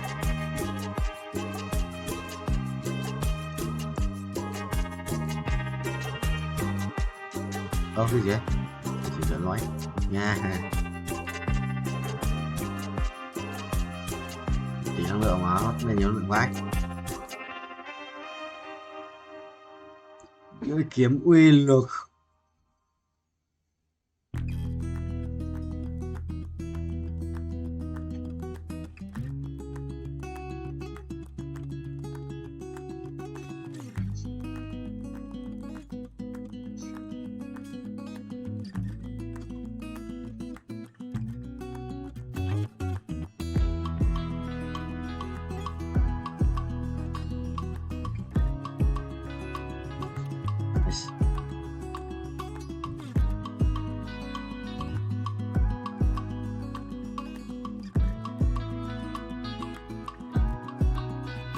Ui. Bây giờ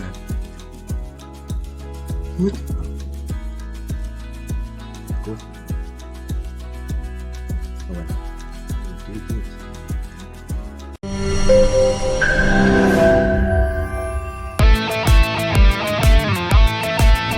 পড়লে একটা রিকশাওয়ালাকে বিয়ে করব, তারপর তোকে বিয়ে করতে তুমি যদি মরো যাও আমি তোমাকেই বিয়ে করব। দেখো দেখো বিয়ে এত সোজা। আমার 5টা condition.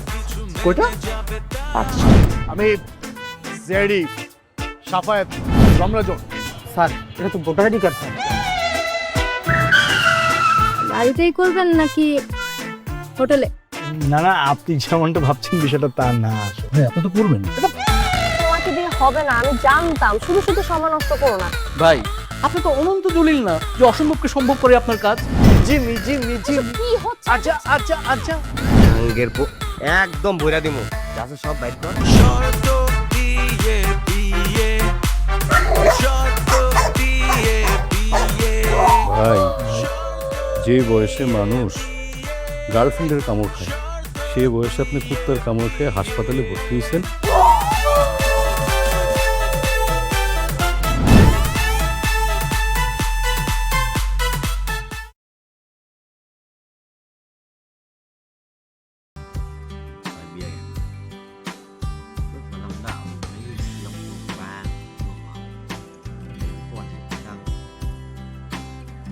Ngoài và treo sát chuông làm giảm trong 5 giây.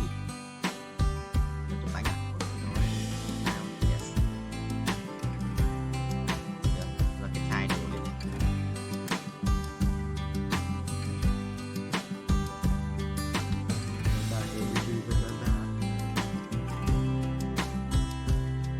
Trên nhà tràn rồi thằng ấy. Các tư ngoài ngoài như vậy. Lại mà.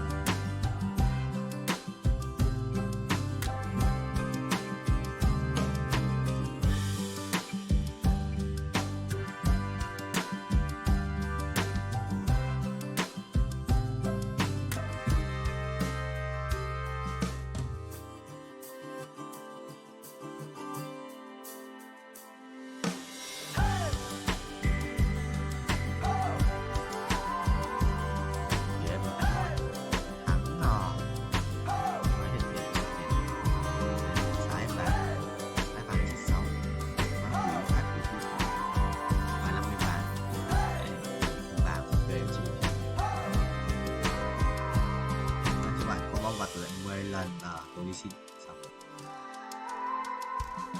quyết kiếm đi.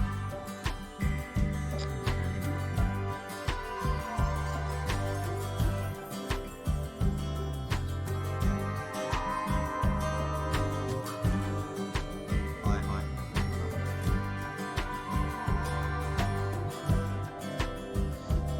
Solaka để mày bắn ra đẹp sao.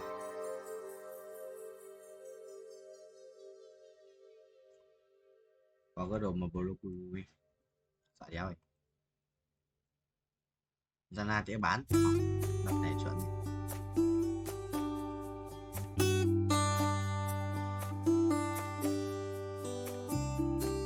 Hai cái đồ mình bị đét vào đéo hiểu. Gần như là vô địch rồi, gần như là vô địch rồi. Gần như là vô địch rồi. Ngon. 5 tỷ vàng, quả vàng và 22 không 3 4 55 56 57 58 9 6. Video một ngày cũng bả con chưa ngắt đâu broccoli. Không quy đâu, quy mất tiền. Tao quen tay ấn pet này là cứ ấn quy ấy. Thằng xung miệng nó cứ thể hiện cái mất trả tiền lên tay nữa. Áo áo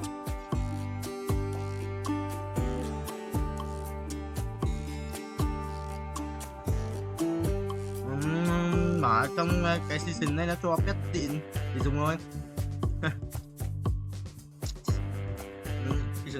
Để cho xỉn.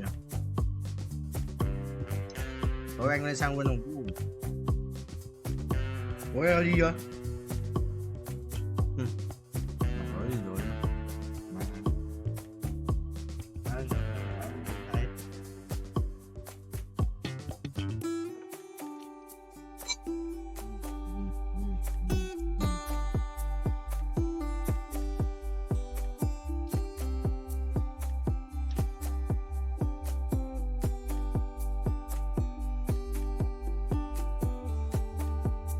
Đấy, anh bảo quay hết video hay gì xong mày bảo là đang làm du lịch. Ý mày là giờ kia nhưng tao lại tưởng mình giờ là bây giờ ấy. Ý mày là giờ kia nó đi ấy.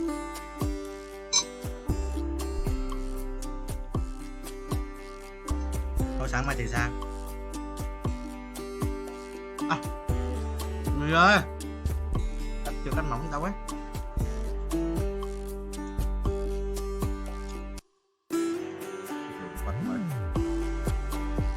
Ba công tượng hay là hai không đấu nữa thằng này đỡ giáo được.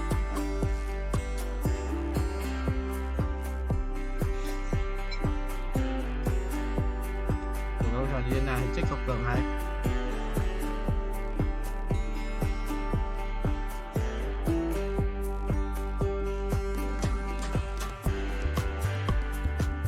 Được 5 công tượng ấy. 20 bạn không công tượng.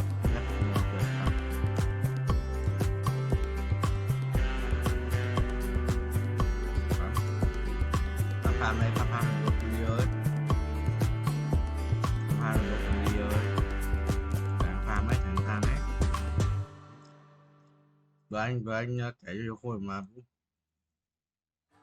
là có những người ai tao nói được thì tao nói rồi, tao nói nói mà toàn những người khác tự biết thôi, tao không, tao chỉ em muốn thằng khôi đấy, mày thu hạt sâu. Có phải như là chăm mi đâu đi, có phải đắt của là mau vậy đâu.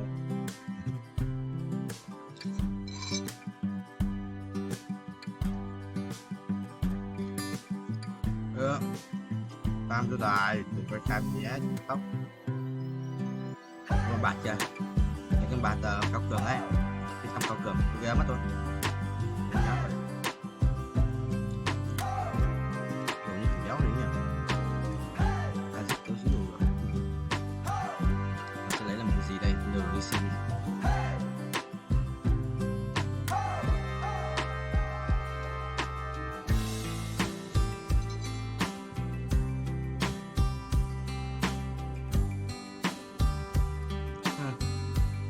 Cơm chầm tạo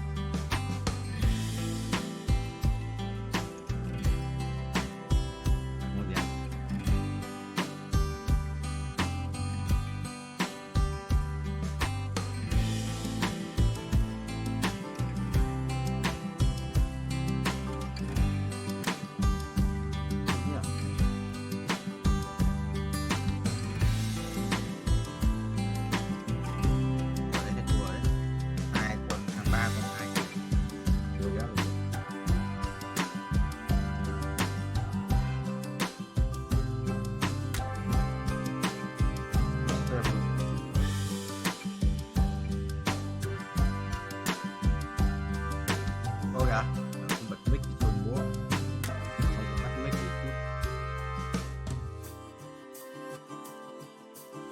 cái đợt mới quay lần đầu tiên tao quay 1 tiếng không bật mic mic máy còn lúc tao không biết là cắm rút tai nghe hoặc cắm tai nghe vào thì phải ấn lại cái F4 cho lại tắt mic cho bật lại ấy. Bây giờ tao quay 1 tiếng không mic.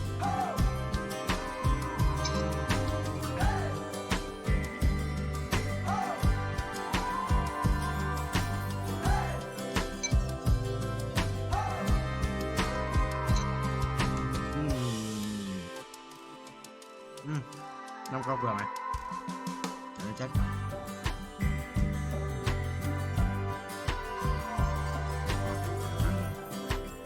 không ra được cũng mạnh ấy. Làm các bạn không có nàn nhé.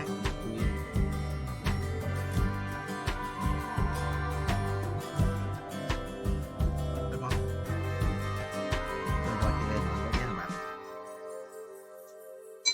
Các bạn giáo được không quá. Nó chỉ là alun một thôi mà alun một lời mắc file một tuồng còn du lịch quyền năng tôi búa không thua mà chứ hiểu thua được bài này lạ thật đấy.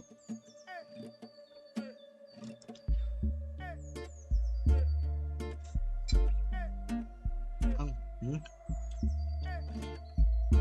anh ấy bớt 4 lần rồi Bị bắt chứ không ấy.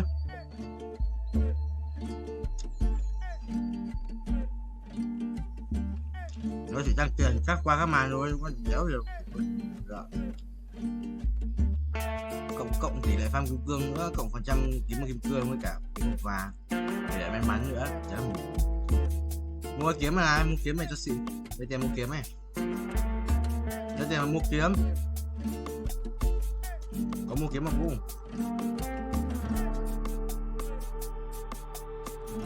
Mua kiếm cho xịn một vui.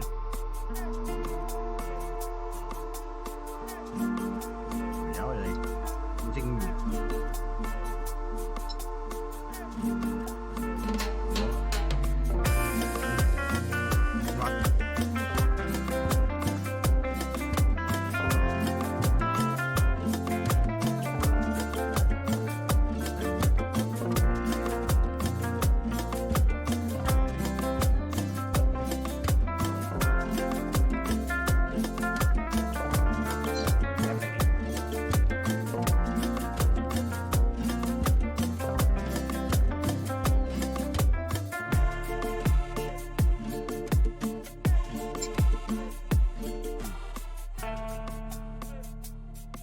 cái bài dép á, mình vô mắt bài dép rồi.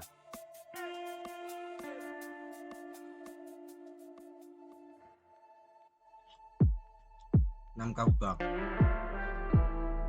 4 6 cao cường.